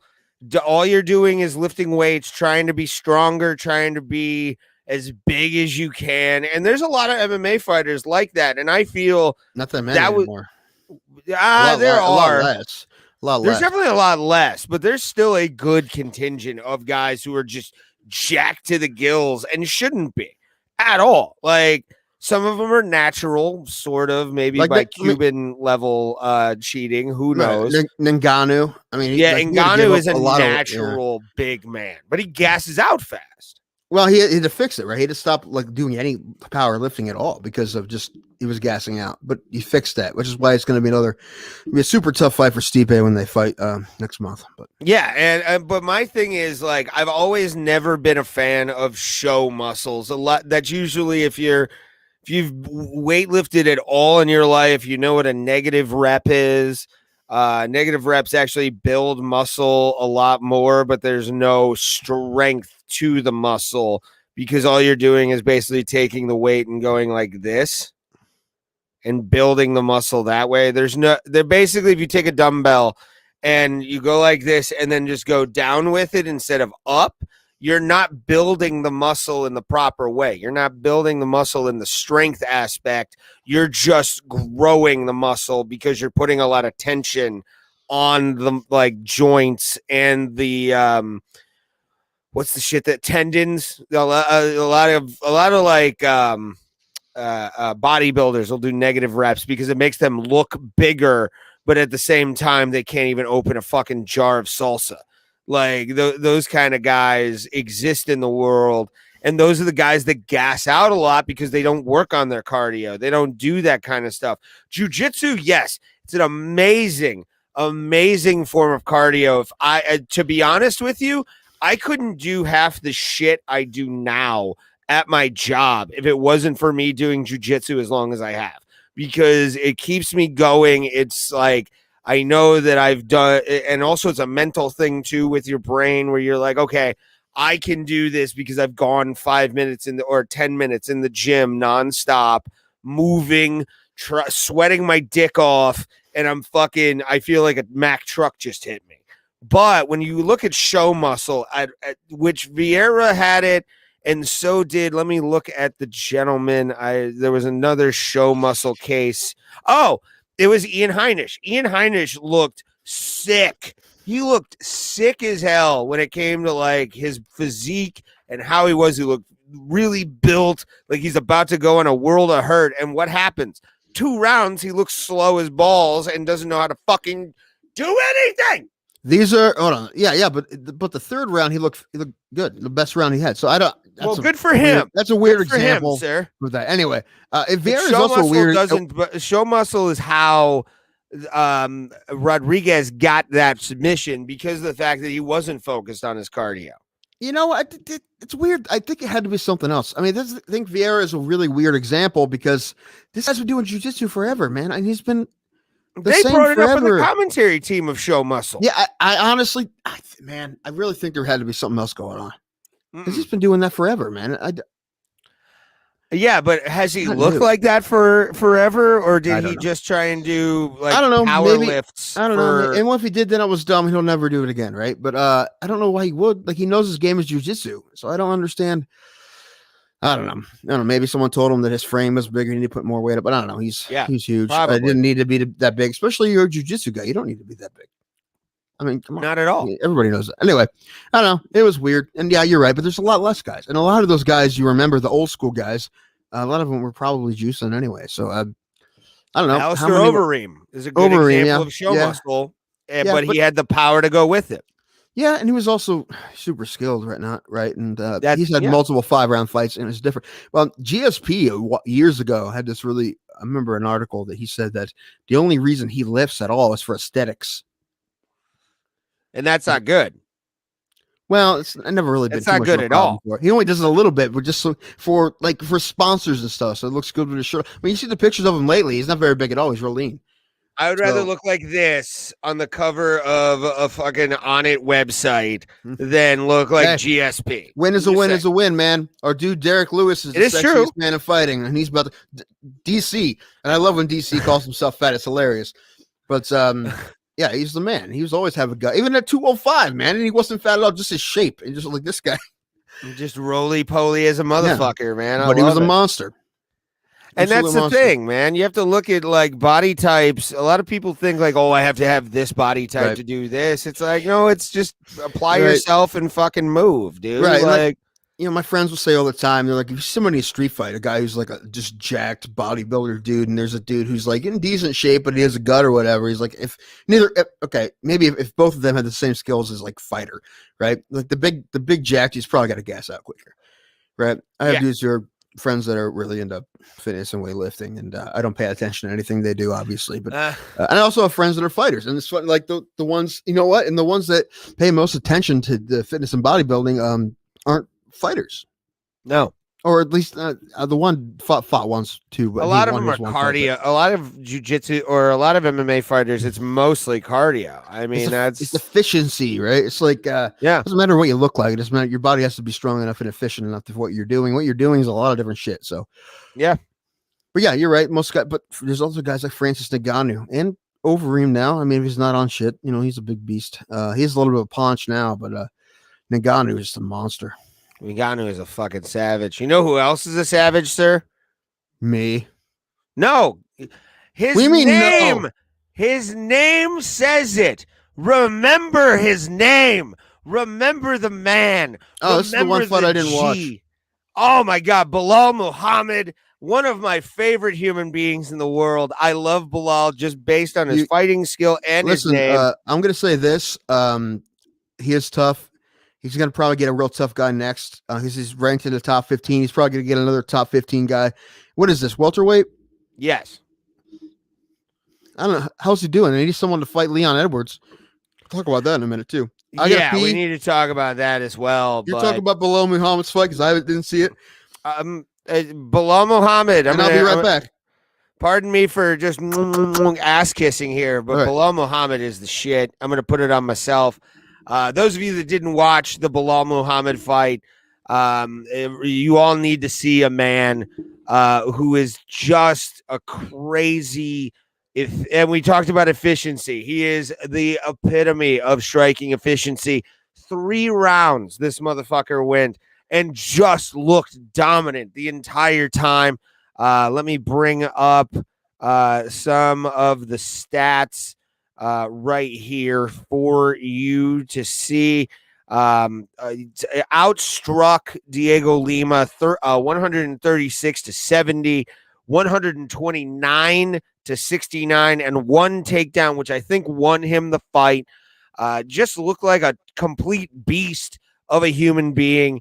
And Bilal Muhammad, if he deserves somebody at least in the top 10, deserves to have guys. I think he called someone out. Can't remember off the top of my head. But Bilal Muhammad, man, is one of my favorite fighters in the UFC. He's brash. He's bold. Does really dumb shit when it should happen. And to me, you're talking about a guy in Bilal Muhammad who, and I will keep saying his name because I remember it. It's in the name. Remember the name, motherfuckers. Bilal Muhammad to me is a guy you look at in the MMA world and you're just like, how does he not have the more fights with top level guys? He shows every single damn time that he belongs in this organization. This guy, to me, his striking was on point. His wrestling was great that night. And I hope to God that he gets somebody in the top 10, as I was trying to think of that, what I was going to say, because of the fact that he is so damn good. Like, he is just so good. And he makes you want to watch him every time he steps into the octagon. I've never seen a fighter outside of maybe Conor McGregor and a few others. It's maybe a short list of 5, including Bilal Muhammad, who make me care about this sport. Without a doubt, this guy has the complete package to make a run. And let's look at what ranking or what division. I'm trying to look for the division here. I'm going to look it up on my phone. But a guy like him in the division, it's what you want to see out of a fighter is just the output that he had during this fight. And it was just beautiful. It was not, no, I don't know who you are. You can go suck a dick. But he's a savage, like just a straight up. He's just I'm probably I'm spelling it wrong. That's why, Ray. Come on with your racist ways. You know I'm fantastic. Stick around for my Rush Limbaugh opinion, everybody, in a couple minutes. But yeah, UFC welterweight division needs a guy like Bilal Muhammad. Just because he is a guy. Tim Danko has returned from taking a leak. If we're talking about the welterweight division, my cat found me. Oh God. Let's talk about this quickly. Yes. Oh, I'm out of breath now because I had to do stairs. Need to get back in the gym, bro. I know. I don't want to die. I need to. What was I looking at? I'm looking up for the rankings here. Hold on. But I was saying, since you came back, the reason I love Bilal Muhammad is he is such a total package of striking and also the fact that he has a really good ground game as well, makes him work in the UFC's welterweight division as a guy, as a troublemaker, just a straight up troublemaker, sir. And I like that. I like Muhammad against any of the following people: Neil Magny, Jeff Neal, Li Jingliang. Li Jingliang would be pretty good, I think. They're 12-13 right now. They're both coming off wins. Yeah, that's the one. Li Jingliang, and Muhammad. If they haven't fought before, I haven't looked, but that'd be a good fight for him. But yeah, I mean, and he can be one of those guys that just you go, oh no, like Bilal Muhammad is on the card again, and the world is a proper place because you know it's going to be an exciting fight, which it was. It was an exciting fight. And I was happy the fact that he won by decision, and definitely made everything fun, my friend. The only reason I missed it is because I was in the prelims. I was kind of tired, so I was watching. I was watching the fights on my phone, and I fell asleep just during it. Took a small nap, like 20-minute nap. I fell asleep during his fight. That's it. Then I woke up before the Fluffy Hernandez fight. So I'm looking at the welterweight division because this is a problem now, right? Because for the 40 billionth time, the Leon Edwards main event against Hazmat Samayev is canceled. All right. The universe is telling you, dude, this was a dumb idea to begin with. All right. Then something happened. Someone got COVID. Dude, we told you this was a dumb idea. They try it again. Hey, dude, we seriously told you this was a dumb idea. This is not the fourth time, I think, they tried to put this thing together. And now it's not happening again. They said they're going to move away from it. Right now, as far as I know, unless something happened recently, Leon Edwards still has that main event spot coming up pretty soon. So what are you going to do, man? Are you going to just take him off the card? I think if they don't find somebody for him quick, they're just going to take him off the card. But I mean, you keep doing this to Leon, man. Like, give him somebody to fight. But here's the thing: who's he going to fight? So we look at. They said first they would like to do Colby Covington. Colby Covington said no. Publicly, he said no. Right, but Colby Covington also is, is the character of Colby Covington. He said he's not going to do like a charity fight. Like he's saying, like there's a charity fight for him to fight Edwards. Silly, that'd be a great fight. However, it would make sense for him to say no to it, just because it's a short notice fight. If the UFC had said, hey, we want a number one contender fight between you two, it's fine, but they need to give him a proper camp for it, right? So it makes sense for him to say no to that if it's just for camp reasons. Jorge Masvidal also won't take it. He took his last fight on short notice. Stephen Thompson wants it, but he's still hurt. Apparently he has a hand injury that he suffered during the Neal fight. Tyron Woodley is mashed up with Vicente Luque. I mean, you have Chiesa and Maya. I don't know how not Maya. Yeah, I mean, there's Damian Maya. I don't know what he's doing. And there's Magny and Chiesa. I don't know what they're feeling like. I think this would be a giant fight for Chiesa if he was healthy. I don't know if he is or not. Also, that's a super, but however, I don't know if anyone said that. I don't even know if it's an option, but that'd be a super tough fight for Leon Edwards on short notice because that's a completely different opponent, right? Chiesa's different than about anybody in that division, right? So it's just the way he fights. So that's a really weird fight to take, tough fight to take. And then there's there's guys like Magny and Jeff Neal if he's healthy. I don't know, but that's the top 15. Robbie Lawler's there too, but I don't know what he's doing. But I don't know. I hope to give him a fight against someone tough. I just, at the top of my head, I can't think of who else in that welterweight division other than the top 15. Like I said, I always forget. There's so many damn fighters. I can't remember 400 fighters. I've been trying, man. It's tough. We've covered a lot of fights, man. We watched a lot of fights. I can't remember them all. If we did this when I was younger, I'd probably remember. Yeah, that's the thing with like each time we do a podcast, it's like it's in one ear and out the other, as my grandfather would say. Just yeah, I mean, on to the next one. Often, if I see a highlight or something, I'm like, oh, I remember that guy now. Yes, there it is. It's in there. It's in there somewhere, right? But yeah, I don't know if they're good. What they're going to do here. Another interesting thing I saw as far as scheduling goes is they wanted to make Paulo Costa and Robert Whittaker a main event a week earlier than they were scheduled to fight originally. Okay. And Costa said no. It's interesting. It's fine. And that makes sense to me. I mean, it's a whole week, right? And Costa's a big guy. He's a guy who probably needs all the time he can to get his meals right and his cut right. Yeah. So that's probably a big. Also, I think they're gonna do a 3-round fight instead of a 5-round fight. I'm not sure. Interesting. Yeah, there's another card with a main event falling out. Bastards. All right. So what other fights on this card did we have? Oh, this was awesome. This was a great fight. Pollyanna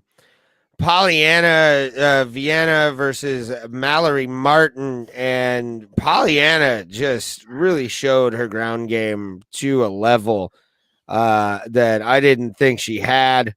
Was happy about this one. What were your thoughts? This is the one I was watching when we came on. What was it saying? Oh yeah. It's a good thing. This is one of the reasons UFC doesn't have submission of the night, knockout of the night anymore. They're just a performance of the night.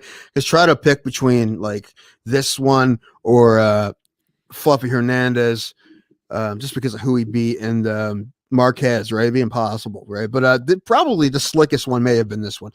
Yeah. What's her name again? Vieira? No. Vieira. Pollyanna Vieira. Vieira. Yeah. Oh, Vienna. That's it. Yeah. All right. So Polly here. No, it was slick, right? Once she got on her back, she went up for a triangle, and Martin fought that off, and she started throwing bows, which I don't think happens nearly enough.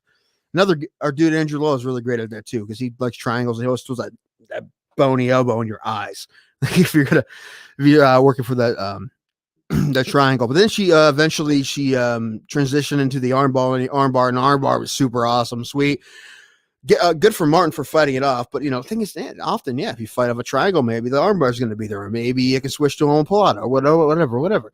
So the transitions from the back were slick, and she's a fantastic jiu-jitsu practitioner, obviously, and it was awesome. Yeah, it First was round, slick, dude. What a way to like kick off our like night on ESPN, because there was one more. I forgot about that one. The Andrew Ewell and Chris Gutierrez fight. But to have a good submission right off the bat like that was fucking fantastic. Set up a fantastic night of fights. So I was definitely happy for Pollyanna for getting the submission on that one. And, she did a fantastic job of getting into that submission. So I was happy about that, man. Yeah, I for a minute there, I couldn't remember Gutierrez and Ewell, but I did see it. Gutierrez is tough, man. He definitely won this fight. Ewell looked fine, but Gutierrez is a tough dude. The first fight of the card was another good one. That's Gabe Green and Philip Rowe. Philip Rowe almost had my walkout song of the night. He was the first guy to walk out, right, until Marquez beat him. But he walked out to getting jiggy with it. And he danced. It was fantastic. That was a tough fight, pretty close. I think they got it right, though. Green won. The judges, I don't think they pissed me off too much. That's good. Oh, what'd you think about that was the only early prelim, because one did drop out. I forgot about that. One of the a couple of the prelims dropped out. Yeah. All in all, how would you say this fight card was? It's good. I mean, there's some awesome fights. Obviously, what Usman did was great, and then the Marquez fight and the Fluffy Hernandez fights were awesome. Such great fights. It's so cool. I mean, big upset from Hernandez, and some some other good fights, and that great submission by Vienna. Yeah, it was a good card for sure. Yeah, I was bummed because so many fights fell off, and matchup wise, it was kind of boring, but overall, it was a good card for sure.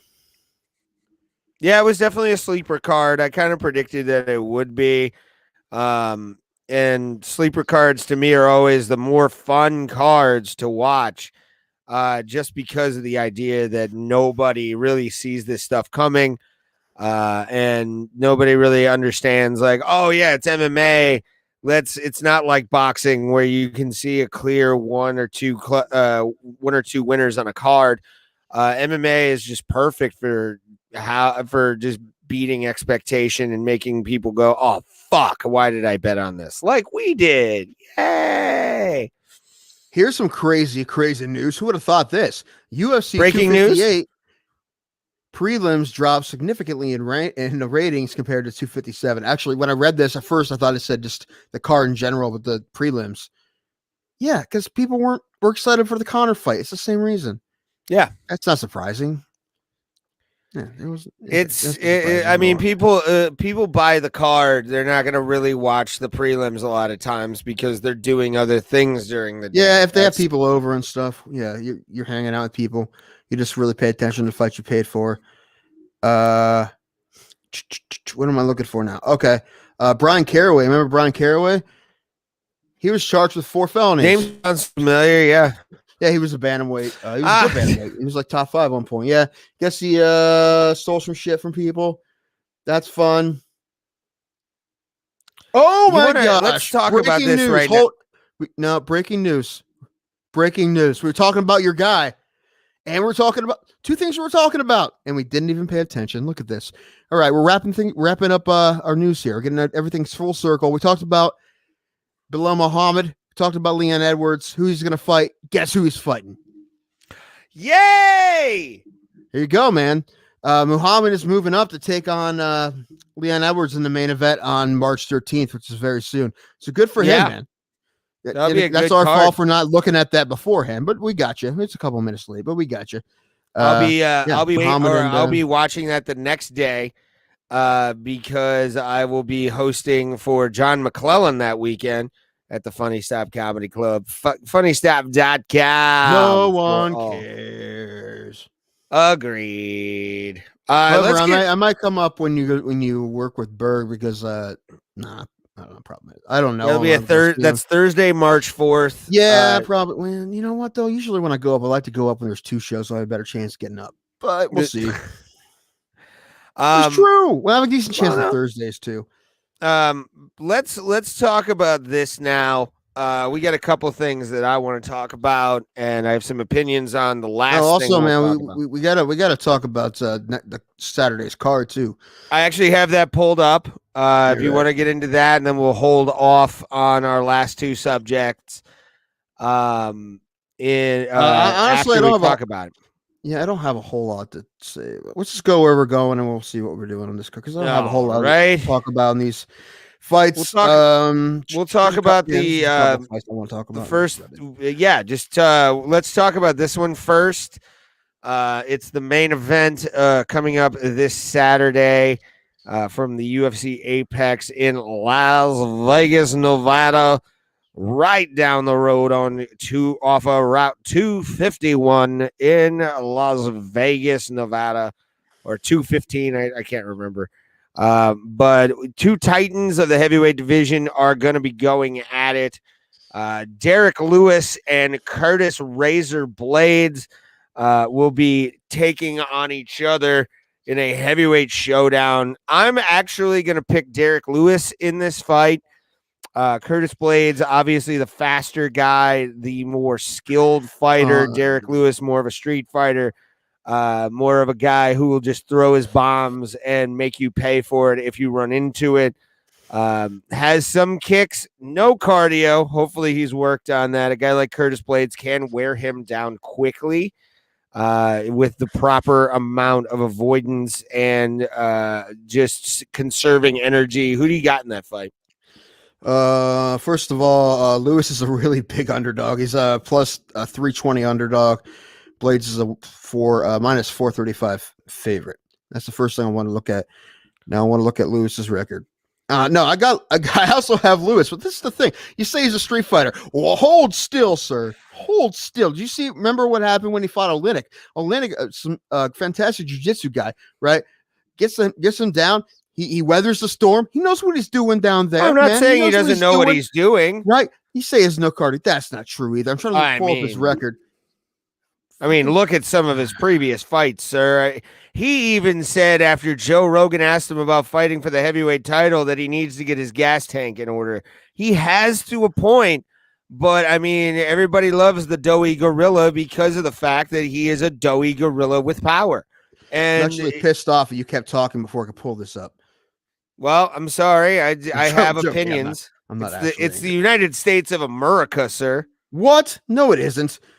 Okay, here we go. I mean, it was decision. Boom. Decision. It's win decisions, man. It's the 3-round. Oh, no, it's the 5-round fight. That is a problem, isn't it? Who the fuck? You always want to bring me down to build yourself up, Mr. Danko. Why do you do that? Huh? You picked Lewis, man. You're the one who picked Lewis. I'm picking him too, but mainly because Blades sometimes fights boring. I don't know what I'm talking about. You don't. Sometimes Blades fights boring. The thing is, no, I think. Listen, Lewis has been training this fight a long time, and it was going to be a 5-round fight the entire time. I'm not saying Curtis. I think we're going to see the Derek Lewis in the best shape he's ever been in as far as cardio. I guarantee it. I'd be very surprised if he wasn't. I'm sure he will be. Now, can he get up? Yes. Can Blades take him down? Very possibly. But you know what? Yeah, Blades. You know, Blades was also a way better wrestler than Francis Ngannou, who knocked his ass out twice, right? And also, who has a lot of knockout power and beat Francis Ngannou, although it was the worst fight in the history of fights. But Derek Lewis, all right. So I'm agreeing with you. I'm we're picking the underdogs. We're not putting money on this one, but I love Derek Lewis. He's one of my favorites, and I really hope he wins. And I want to see him get closer to the title, and he needs to beat Senior Blades to do this. So I'm pulling for him. I'm gonna pick him with my heart, but would I be surprised if Blades smother him? I tell you what, man, it's going to be a much more boring fight if that's what happens, I think, unless Blades really gets the ground and pound going, which he has in the past. But when he fought Volkov, he was kind of boring. He's kind of laid on him. So I hope it's not a boring fight, which means I hope that Lewis cardio holds up, or really, I hope if he finishes him within, I'll say this, man, Lewis will win if the fight ends before the championship rounds and the main event rounds. Yeah, I got him probably third round, getting him on a nice little catch around hook or something of that name. What are the odds on Lewis by submission? Let's look. Lewis by triangle choke. Look that up. God, that would be dude. I would run out the house. Like I would just. I would run out of the house like a black person looking at magic, just fucking booking it down the road. As soon as you said the first words of that sentence, I'm like, oh, great, where's it going? And then I looked at it, I'm like, oh, I've seen the videos. I'm not gonna say a funny joke without fucking having fact behind it, sir. Right. That's right. We could probably get you some backup from that one if we needed to. So for sure, because all we'd have to do is go to Facebook or Facebook Live, which you guys should as well. Every time that we're on, just hit that subscribe button, and we're right in your pocket. What's going on? I'm seeing your dick, sir. I think if anything, we're a fun show, man. I think we're a fun show. If anything else, nothing else. Excuse me. You know, we get some more people on the chat. I mean, more fun. I don't know. Although if we had too many people, it would become chaos, and I'm kind of waiting for that to happen. Me too. For us to have a problem with it, with the fact that we have to skip over people. I hope that happens. Me too. I just hope Harrison is with us that day. Help us out when that happens. Yeah, hopefully we have a producer by then. But the thing is, have we even talked to Harrison? No, we're not talking. It's our fault. It's our fault, not his fault. He's the man. We just outright laziness. What's another fight you wanted to talk about? There's a lot of heavyweight fights in this card. There's like 4 of them. The next one is first one's the main event. Then Alexei Oleinik, the old jiu-jitsu / sambo master, and Yama 1 veteran. Chris Dawkins, who has 2 first round knockouts in his 2 UFC fights. Parker Porter and Rodrigo Nascimento. Bless you. Yes, sir. And so this guy's a banger, right? We're talking about a banger, and we're talking about Oleinik. However, Oleinik is getting up there, dude. He's like 42 now. Let me check real quick. By the way, just look at the beefy boy body on Chris. I love Dawkins. it. That's what heavyweights look like now, man. Without juice and shit, they look like real men. Just straight up man titties. 40. That's at least an A. Woo. I love it. Talking about it, dude. It gives me hope. 64 MMA fights. 64 MMA fights.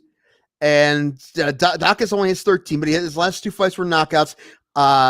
They're 12 years apart. Oleinik is 42. If he gets him down, he has the ability, obviously, to submit him. But Dawkins has to do what Lewis does, basically survive long enough for him to get his hands on him. When I say hands on him, I mean punch him in the face. You know, not necessarily grapple with him, but hit him in the face. I'm going with the younger guy. I'm going to pick Dawkins. Hold on, let me check if I see. Oh, nope. I closed out my window. God damn it. I'm looking for the odds. Here, and while you're looking for the odds, I'll give my prediction. Young guys usually don't do well against Alexei Oleinik. We've seen this in the past. He, for some reason, has the ability to just Venus flytrap them with submissions. I can't remember the gentleman's name who was the victim of the very first Ezekiel choke in UFC history. But that guy was a young up and coming heavyweight, and Alexei decided to go, oh, you want to think you're bad? Just mount me and let's see what happens.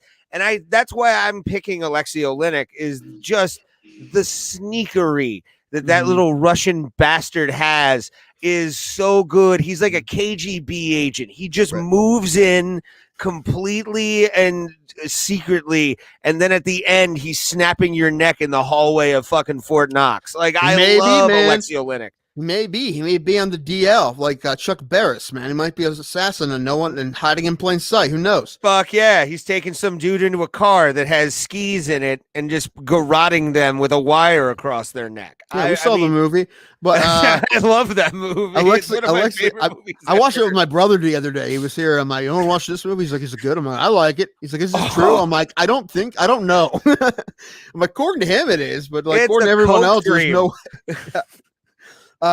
Alexei Oleinik is a plus 150 underdog. Dawkins is a minus 190 favorite. I'll take that money with Alexei Oleinik any day of the week. That's the one thing, and you get a good point. The thing is, the organization that Dawkins fought before the UFC, I didn't hear of it, so it's probably a small organization.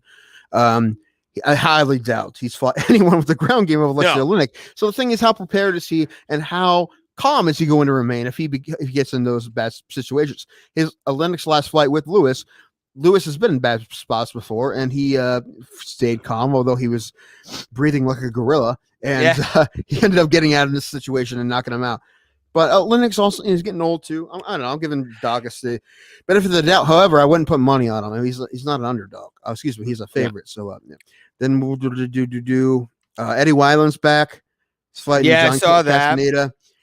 How about Andre Arlovsky? Do you think this is going to be the last time we see Andre Arlovsky in the cage? Okay, first, before I switch to the other site here, hold on. Arlovsky's a plus 195 underdog. Aspinall is minus 250 favorite. Aspinall's really tough. Do I think it's going to be the last? This is the thing. I thought it's going to be the last time we saw Andre Arlovsky like 8 fights ago. Agreed. But he's winning fights, man. He's like fungus on a shower curtain. He just keeps coming back, no matter how many times you scrub it. Right? Oh, why don't the record pick up? There we go. But yeah, you're talking about a dude. He's a great fighter. Oh, for sure. He's won his last 2 fights. And then he lost to Rosenstruck, and then he beat Ben Rothwell. So he's won 3 of 4. And then Felipe wins and Tanner Bosner, who's really good. I mean, Tom Aspinall also knocks people out. Let me take a look at Aspinall here. Yeah, he's on his last fight. Also, last 2 fights in UFC by knockout. So I don't know, man. The thing is, he's 27. Obviously the experience factor goes to Arlovsky. The dude's 42. But the thing is, I mean, he outpointed Bosner in a really boring fight, that Bosner fight. But he did a good job, and he fought smart. And he ended up staying away from his power and outpointing him. I think he's going to possibly do the same thing to Aspinall. He may get knocked out, but I can see. I wouldn't be surprised. Surprise me at all if Arlovsky is able to get the win on decision here. So all right, I'll pick him. All right, and then the Eddie Wineland fight. Let's go to that on the screen. Just show that sexy serial killer from Paynesville face. He looks like every dude in Lake County I ever grew up with, Eddie Wineland. Like, or at least men are on the lake. Men are headlands. He has a very Menor Headlands look for people who are from Menor, Ohio. I popped you on that. He looks like the guy that you would buy weed from, and it's actually like oregano or something. I know a whole lot about this guy, Casa. This guy's fighting here. He's lost to Nathaniel Wood his UFC debut back in July by decision. I'm picking Wineland because I want him to win. I don't have a whole lot. I mean, listen, experience-wise, who has more than Eddie Wineland? But I also want him to win because I want him to keep fighting a few more. So after getting knocked out by O'Malley, I'm hoping that he'll come back and get a win. Yeah, because he did have a very painful knockout against the sugar / sexist, the sugar sexist, we'll call him, the acid man, Sean O'Malley. The Sugar Smack, his new heroin company. Yeah, is going to start. Let's put the baby down before you shoot up. Now in chocolate, Sugar Smack. Sugar Smack. Yeah. Shayna Dobson is fighting again. She's the one who had that massive upset in her last fight. She was 3-4. She's fighting someone who's 9-1, and she ended up beating her. Yep. Giant upset. She's 4-4 now. She's fighting someone who's new to the UFC. She's a youngin. She's 23. She's from, give me a second, Australia. Oh, she's born in Scotland. She fights out of Australia. Okay, she's Scottish, and she's undefeated. She's fought in promotions, like UAE Warriors. Okay. So there you go. You have someone who's fought a lot of, Shayna Dobson, the thing about her, the reason she's still around, because she fights tough people tough. And she has a huge win in her last fight. I have no guess. I'm going to pick Dobson because she has a more experience, but who knows? This chick could be the next thing. Who knows? Casey O'Neill. Yeah. I mean, and that's what the odds are. That's the beauty. I mean, even with this lady being the biggest underdog in UFC history and paying out a fantastic amount the last time she did, I'm gonna pick Dobson as well. Dobson's plus 125 underdog. O'Neill is minus 155. All right, took the screen sharing off, and I think it's time, sir. That we talk about an article. ESPN released a statement regarding Dana White's comments on Gina Carano and Ariel Helwani. And to me, I'm going to say this. This is what Dana White had said about Gina Carano, and I agree with him on this. I really do, because there is some things that I'm seeing in my own party, which I consider myself a very liberal guy. We don't really talk politics on this show a lot because of the fact that I just don't like talking politics on a podcast that's basically sports and comedy. Politics is not funny to me. I don't find the idea of being a political satirist to be funny unless you're a cartoonist for the New Yorker. Like, that's the only time I feel like if you're able to get those jobs, you should be able to talk about politics. I feel what he said right here is true, because of the fact that leave Gina alone, it should be the fucking hashtag right now. She should not have lost her. She should have not lost her place on The Mandalorian. Because of the fact that historically she's right. She's right. If anybody follows the history of World War II and how the Nazis really came into power, and also Mao, the current Chinese party, which is a complete and utter sham, in my opinion. You were going to go this fucking dumb on this. I don't care. It's because of the fact that they have a president for life. They have a president for life, sir. Fuck them. They're idiots. But just leave Gina alone. She's a great actress and a great fucking mixed martial artist. She deserves to be on Disney. It's like Pat Miletich. Pat Miletich got fired because he was outside the fucking thing. I don't even want to talk about Gina. I don't even talk about what Gina said. I don't really care. I mean, number one, no. I mean, listen, okay, no one's rounding up conservatives and putting them in camps, right? Like, not yet. They're not going to. Like, if that happens, then I'll apologize, but it's not going to happen. Like, okay, so and also they said there's weird stuff about her in the set. And I don't know. This is a decision. They can hire, fire her if they want. That's not really what I want to talk about. What I want to talk about was Ariel Helwani. Mm-hmm. And him being a fan of Gina Carano. She was on his show a year or so ago. And he was very giddy to have her. He was a fanboy now. He's a big fan of hers. I'm a big fan of her too, but I don't love the things she said, but she's allowed to have her own opinions. But that last one was kind of weird. And Ariel Helwani is Jewish. And he said, this is what he said. He said, what was the exact quote? Do you have the exact quote? Well, he's Jewish, and he was kind of bummed out. He's like, as a Jewish person, which he is, he thought it wasn't the world's greatest thing to say, to compare one to the other, right? And which I agree with him with. I'm not Jewish, but I agree with him. And then Dana White goes around. I can agree to that. Calls Ariel Helwani a douchebag for trying to make it all about himself. Okay. He's trying to make it. He's saying that him trying to. This is what I want to talk about. It's the fact that he's saying that he's a douchebag. He was trying to make that all about himself. He was just saying from him as a Jewish person. I don't know about his heritage. I don't know if he had any family. I don't anywhere during the Holocaust. I do not know. But he does know, growing up as a Jewish person, what happened and what the persecution of the Jews. And he's saying that as a Jewish person, that's saying that conservatives are the same as Jewish people during the Holocaust doesn't really fly with them. And that makes sense. And then Dana White said, Ariel Helwani is a douche, which number one, he's always thought he's a douche. Ariel Helwani is probably the best journalist in MMA. I'm going to say he is. Without a doubt he is. That's one of the reasons why Dana White hates him, because he doesn't suck up to him, and he's non-biased, and he'll actually report. And he has a good podcast with DC, and he's not. I mean, this is the same guy who years ago Dana White took his credentials away because he broke a news story, which is what any journalist would do, except for the ones who are kissing your ass, which we talked about this before. The only ones that are allowed at press conferences now are the ones that do that.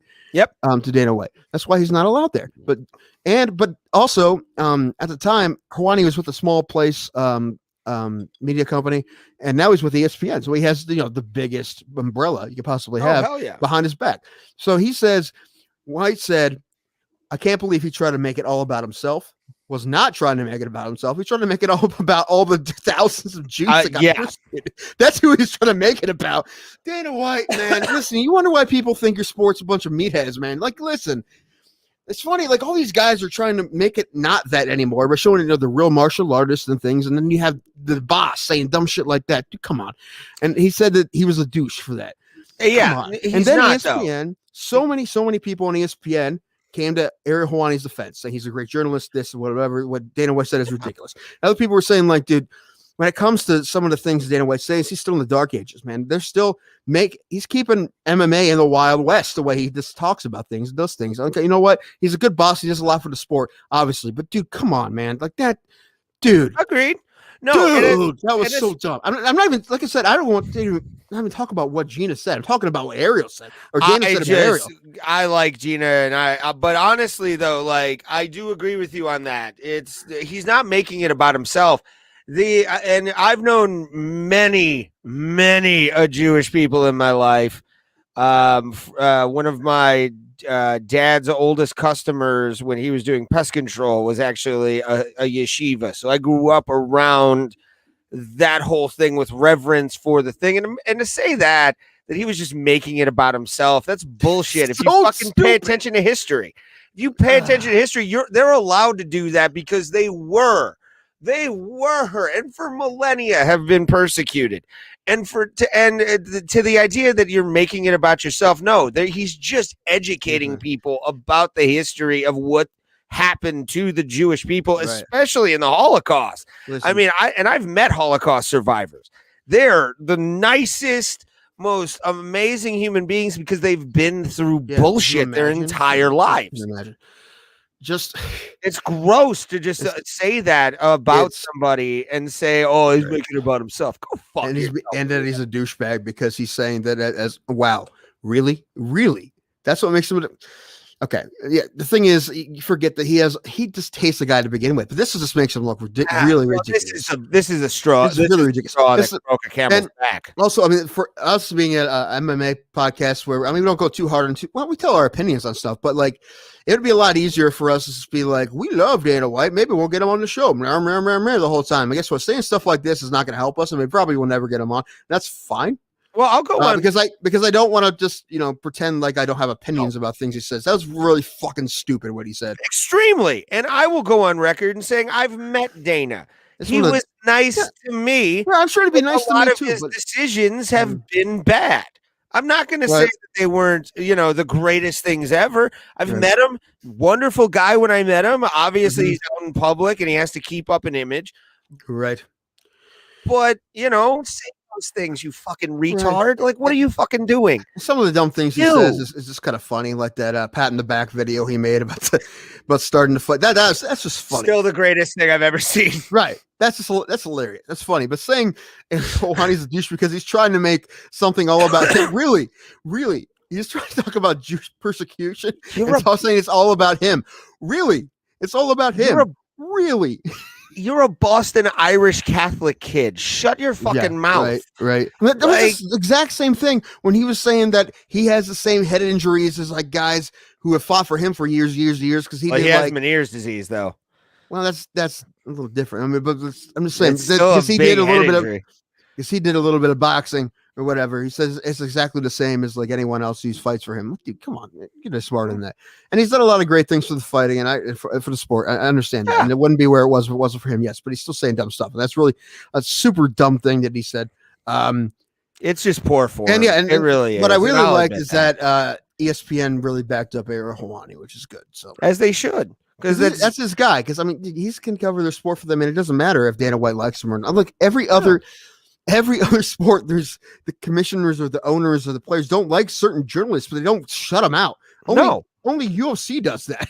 Yeah. But when he's working for ESPN, even though ESPN is a partner with UFC now, now if that ever happened that they shut out Helwani because Dana White didn't like him, that'd be a problem. But I don't see that happening. I would protest in the streets if that was a fucking thing, because that's taking away something that And we'll get into this as well as our last topic. But I mean, your freedom of speech in this country is the most important thing you have. I don't give a shit about guns. I'm not a big gun guy.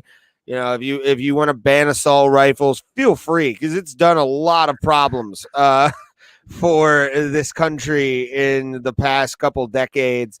Whatever else amendment you really care about, I think it's the 5th or 6th Amendment has people soldiers cannot be quartered in someone's home. That's another one. It's the 4th. Is that the 4th Amendment? Okay. The 5th is sub-persecution, right? or whatever. Okay. I forget. We should all know this, right? We're Yeah, Americans, I only know like the first, second. I know the 19th Amendment. At least we don't have to quarter soldiers, man. That's good. Well, I was about to say the 19th Amendment just fucked everything up, really. If you watch Schoolhouse Rock, that one's the worst one because it actually gave women the right to vote. You monster. All right, and that was the show, everybody. have a good night. Honestly, I don't have to find a replacement. I'm gonna have to do the show by myself when you get canceled. Bring it, bitches. Because you're trying hard, man. Go ahead, talk about your boy Rush. He's not my boy. Let me preface this whole thing by saying I did listen to I listened to Rush while he was on the air. I believe in hearing both sides. Now, for this, on the hearing both sides, you have to realize, and I'm looking at my web browser right now that is streaming our StreamYard on Facebook, YouTube, and Twitch. I have an Alex Jones InfoWars tab. If you actually go to our new episode that I'll be uploading before I go get dinner for myself on our Facebook, episode 56, the Lost episode. That's my favorite episode. It was good. We talked about so much good shit on there. It was a fantastic now we're going to have to re-talk about it again. We had to talk about Megan Anderson and Casey Kenny again. Well, we will when that fight comes up because they have not moved him from the card, which pisses me off. Harrison edited that. I need to give Harrison a shout out. He edited, put it back together because we did do it on Zoom. We recorded because we were having some issues with our internet that day. Go check that out. It is probably one of our best episodes. This one's going to go down as a great episode as well. Is it? Well, we had money on the fucking thing, so obviously. But with like a guy like I have an Alex Jones tab because I listen to Alex Jones. I don't agree with anything he says. Do I think he's funny at times? Yeah, I think Alex Jones can be funny. Can I honestly say that Rush Limbaugh has entertained me as like a joker a few times in my life? Yes, I'm gonna say that. Do I agree with everything he says? No, because I consider myself a very left of center person.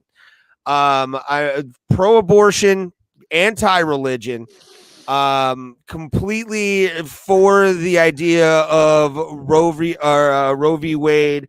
Also, say the same thing twice. But I'm saying, like, you one of those things where you kind of people look at it differently. I know. What you mean.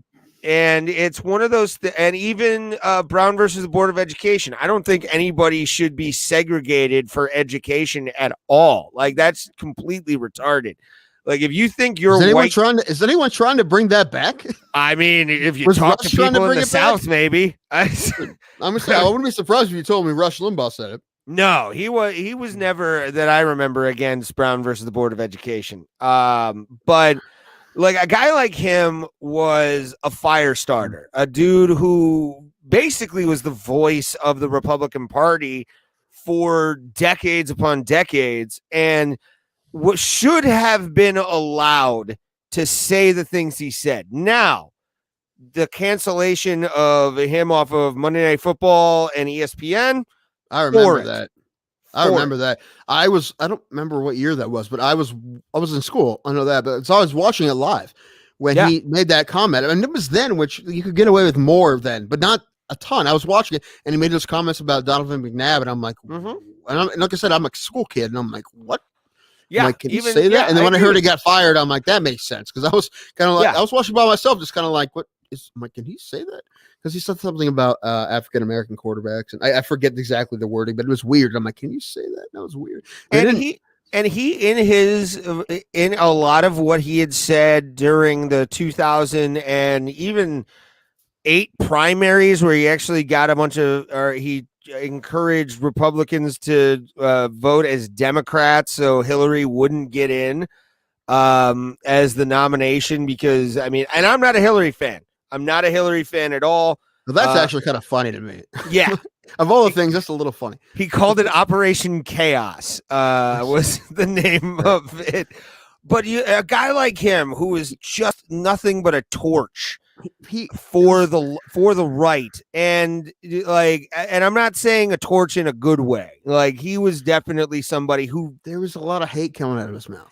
agreed. That's the problem. I'm not gonna say that it wasn't, but I don't like the fact that what I saw on Facebook and Twitter, of people, telling him to rest in piss, and Right. a man died. He was a piece of shit, but you can respect the fact that the guy had millions of dollars syndicated across the world and was basically, the other side's, true voice.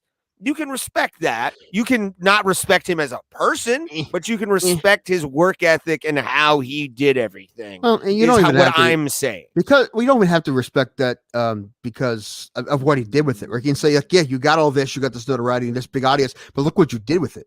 Look at the hate. Agreed.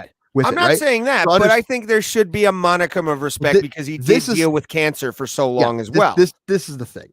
I am a person who's trying to think of an example that is an exception. I can't really think of one. Maybe you can find one. I can't remember the time that I was happy someone died. I'm not that guy ever. Like, I'm against capital punishment. I've never been happy someone dies. Yeah, I'm against capital punishment. Like, what I liked, Rush Limbaugh. Capital punishment's different. I mean, they earned that. I still don't like that either. I like capital punishment. I think it should be a thing. All right, that's not what we're talking about. I'm aware, and I'm not going to argue with you. That's fine. But if I would like Rush Limbaugh to just retire, I would agree with that. If he's just retired and just decided to hang out by himself anymore and not get online, and because you never do because he's Rush Limbaugh. But that's what I would like. It's almost like Rush Limbaugh's just not going to be in the public eye anymore. That's good. I don't want him to die. I just don't want to hear him anymore. Agreed. We don't want it to, didn't want that to be the reason. Same thing. Even go ahead. I think, I don't know what example I was going to say. I don't ever want anyone. I mean, even if the U.S. government, we don't have to kill someone, right? If you can capture them, right? If it has to be done, it's different. And Osama bin Laden, it probably was much easier for them to do what they did other than capture him. But they would have captured him. I would have been just as happy if they captured him. Yeah. But as long as I wanted him to die for what he did. But it's like a guy like Rush Limbaugh, who I'm not saying that counts. Like, was it going to sound like I didn't want him to die? The thing is, I wanted him to be eliminated from being able to do whatever he did again. Right? See, that's a problem for me, dude. But am I angry about it? No, of course not. No, it was fine. As you shouldn't be. All good. No, it's fine. All good. But I was just using that as the most extreme example of me never wanting anyone to die. That's the most extreme one I could think of. Right? Yeah. And even then, I'm just like, no, I wasn't bummed, man. See, I look at like the cancel culture thing as like, oh my God, if they can do that to this fucker, they can do it to me or you. Right. So it's one of those kind of things. Right. I just can't get behind anyone saying like I want someone to die. I never understood that ever. I mean, I no matter who I can't. No. And maybe someday there will be an exception. Hopefully not. Something happens to me or my family or something, which I hope never happens. Right. I shouldn't even say that a lot. But point is, like, you want someone to really pay what they're doing, but they're also paying for what they do in other ways. There's other ways for that to happen. And look, you know what? Rush Limbaugh. He was sick for a long time. He suffered. Yeah. So, there's that, right? I mean, I know he's almost deaf too. Yeah. I mean, are you happy he's dead? Or are you happy like you just don't have to hear from him anymore? Right? I'm happy we don't have to hear from him anymore. That's where I look at it. I'm not glad he's dead. But like, if someone has a problem with not me, dude, fuck yourself. I mean, listen, we agree to disagree. If you have a problem with me not wanting someone to be dead, yeah, right. I'm happy we're not going to hear from him anymore. But I'm not happy that he just died. Yeah, right? just because I just don't want him to be on Earth anymore. Yeah, no, man, I took a lot of shit for what I said. No more Rush Limbaugh show. But yeah, you did. But I agree with that part. I disagree with I could never understand being super happy that somebody died. I've never had been. Anyone, people, and there's a lot of people I do not like. Our former president, I didn't like him, but I didn't want him to die. Still don't want him to die. and there's people like really super hard left people that would wish that say really outrageous stuff, kind of like the counter of what Rush Limbaugh said, and those people to me are really ridiculous too. So, but that's real hard left. Yeah, and we're friends with a few of them, and with the shit I got, I mean, again, I even posted the first thing I posted in that, and you can go to my Facebook, Raymond Highclack, for it. I even said I never agreed with him politically, but he was. I mean, Alan Cox will, because we know two of his co-hosts, Mary Santora and Bill Squire.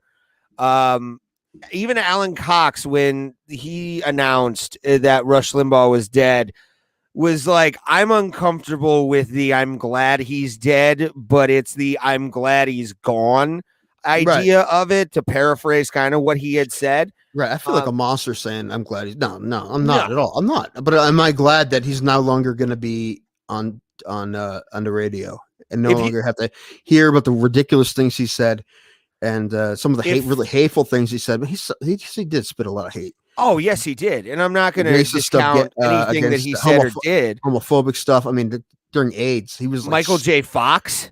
Really? Michael J. Fox I didn't know incident? that. Oh, sheesh. Maybe Have you I ever changed heard my that mind. story? Maybe I changed my mind. No, I'm not glad he's dead, but I'm glad he's not going to be doing that anymore.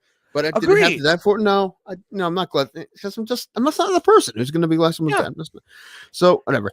Did you lose any Facebook friends for that? Because it's okay if the people. No, I don't really check my friends list and like the numbers. I don't really silly care. If they're like, I don't want to talk to Ray anymore because we disagree about something. It's stupid. You know how many people I'm Facebook friends with that I have completely different opinions with? There's a guy, I'm not going to say his name, but we talked about him on the show before. But he was because I like him. I'm trying to get him on, but we have way different opinions, and I still like the guy. And he says some stuff on Facebook. I'm like, dude, what are you smoking, man? Agreed. But I like him. He's a good guy. And I mean, that's the thing, dude, is like, I will talk. I remember, I'll give you this story, and it kind of made me feel uncomfortable.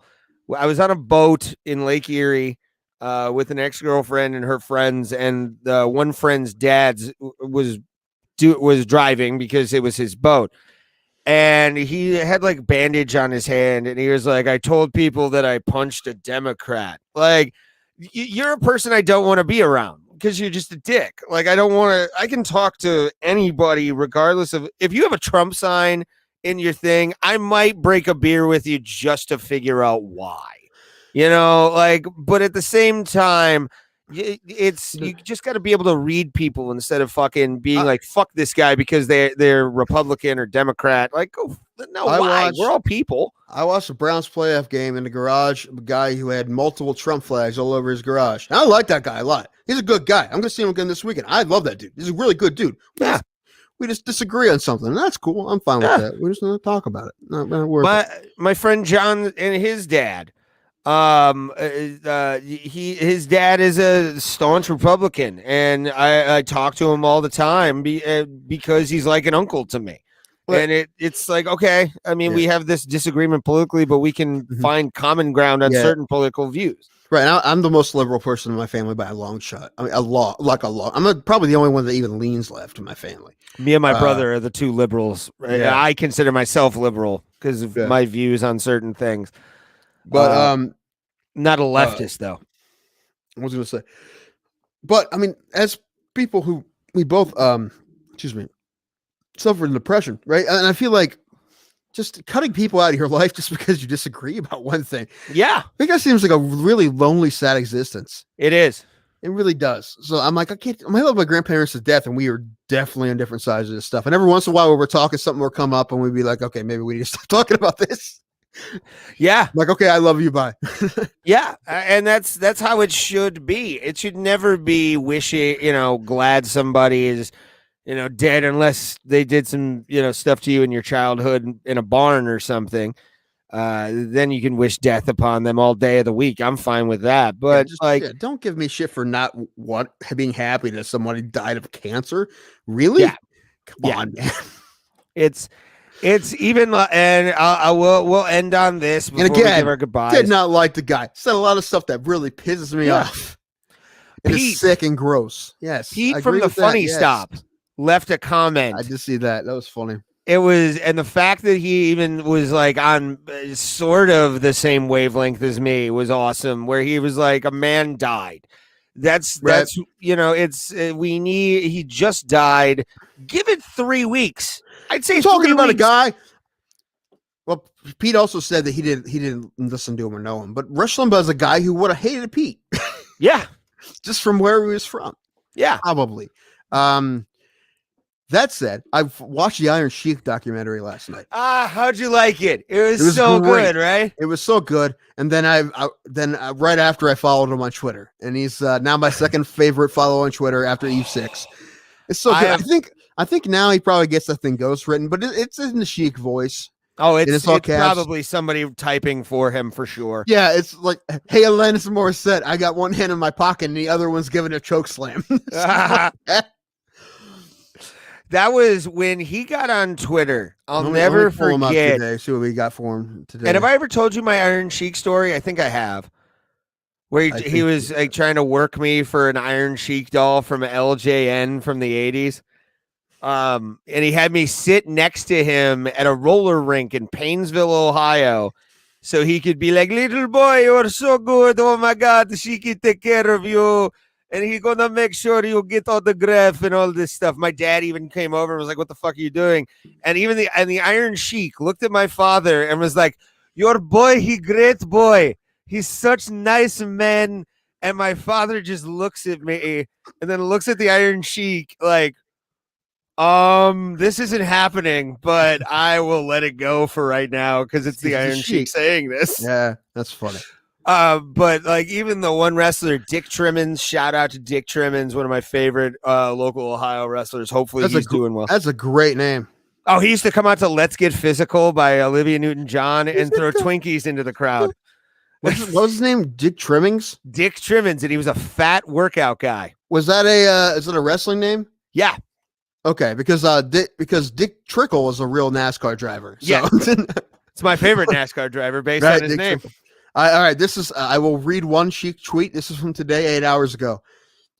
I'm not gonna do a bad I'm gonna do a bad Sheik voice. I'll do a bad Pete voice. Customer service, you done some of bitch. You put the legend in a hold again. I swear to Jesus, I break your fucking neck, suplex you, low life piece of garbage. Oh, the Iron Sheik is the greatest. He wrote this, and I'm gonna sing it I know he's probably doing a Beck reference. So you're a loser, baby. So why don't you go fuck yourself? At first you don't succeed. Go fuck yourself. Don't you wish your suplex was hot like me? You'll say, I don't know who's writing these, but they're awesome. And he's a legit some of these references, but they're great. And I think he was a Pan Am gold medalist in wrestling and was also one of the Shah of Iran's bodyguards in the 60s. Yeah, that dude has a legitimate background in like martial arts and wrestling to where he is just a badass who has seen everything. And that's why his Twitter is so fucking good. He's like Pete from the Funny Stop. He has seen some shit, man. And he does not give a fuck. I think those Twitter wars that Pete and the Iron Sheik have are pretty hilarious. I can't remember. I don't know how to find them. I love people without Iron Sheik. No, the thing is, the Iron Sheik, if you don't know Pete from the Funny Stop, Pete is the Iron Sheik of comedy. I mean, that's how he talks. That's just him. That's him. So Lynch, I break your back and make you humble. Your dick smaller than Russian cigar. Go fuck yourself. Yeah, I do comedy in Madison Square Garden and to make sure that I make that punk beach Hulk Hogan submit in front of everybody in the round. I am around stage. I am Pete. Okay, well, we'll end on that. Thank you guys for watching the Bro Bro Plata. You guys rock. The people that liked our thing today, thank you to my buddy Andrew Sherman for the like, especially. Thumbs this video up, motherfuckers. That's how we get people out here to see more. Share it out as well. Tim Danko throwing that straight up thumbs down of the gift that he keeps sending me, which is amazing. It's my favorite one. If everybody remember the thumbs down guy and the suspenders and the light blue T-shirt, because it's the only thing he had that was Tampa Bay Rays colored. He was a Mets fan rooting against the Yankees when the Rays played a home game in the Mets Stadium a few years ago. Anyway, then the Yankees turned it around and used it as like their symbol for that. Anyway, it was hilarious. It's a great GIF. Look up thumbs down guy if you need a good GIF for a thumbs down. He's awesome. It's my favorite. I think I've said it 15 times in 2 days. You have, especially most of it to me, sir. No, less to you than my other buddy. But yeah, it's the best. But Tim, give them all your stuff and at Dick Danko. I don't know. Maybe soon I'll do something else and have something else to plug. Oh, maybe I'll go to the funny stuff here soon, but I don't have a date. That's I need to get up there. I did text Pete, asked him about the TJ Miller show if I can get in for free. He didn't get back to me, so he's probably gonna yell at me next time he sees me. And then myself, funnystop.com is where you can find the shows that I'll be on March 4th. Aaron Berg from In Hot Water on Compound Media, which you go subscribe to them. There's actually, if you go to Compound Media right now, there are 3 promo codes right now for them for 20% off each monthly subscription they have. I have the year subscription, and I'm going to get it again coming up in April when that goes up, because I bought with my first stimulus check a year subscription to Compound Media. How much is that? The year is like 80 something.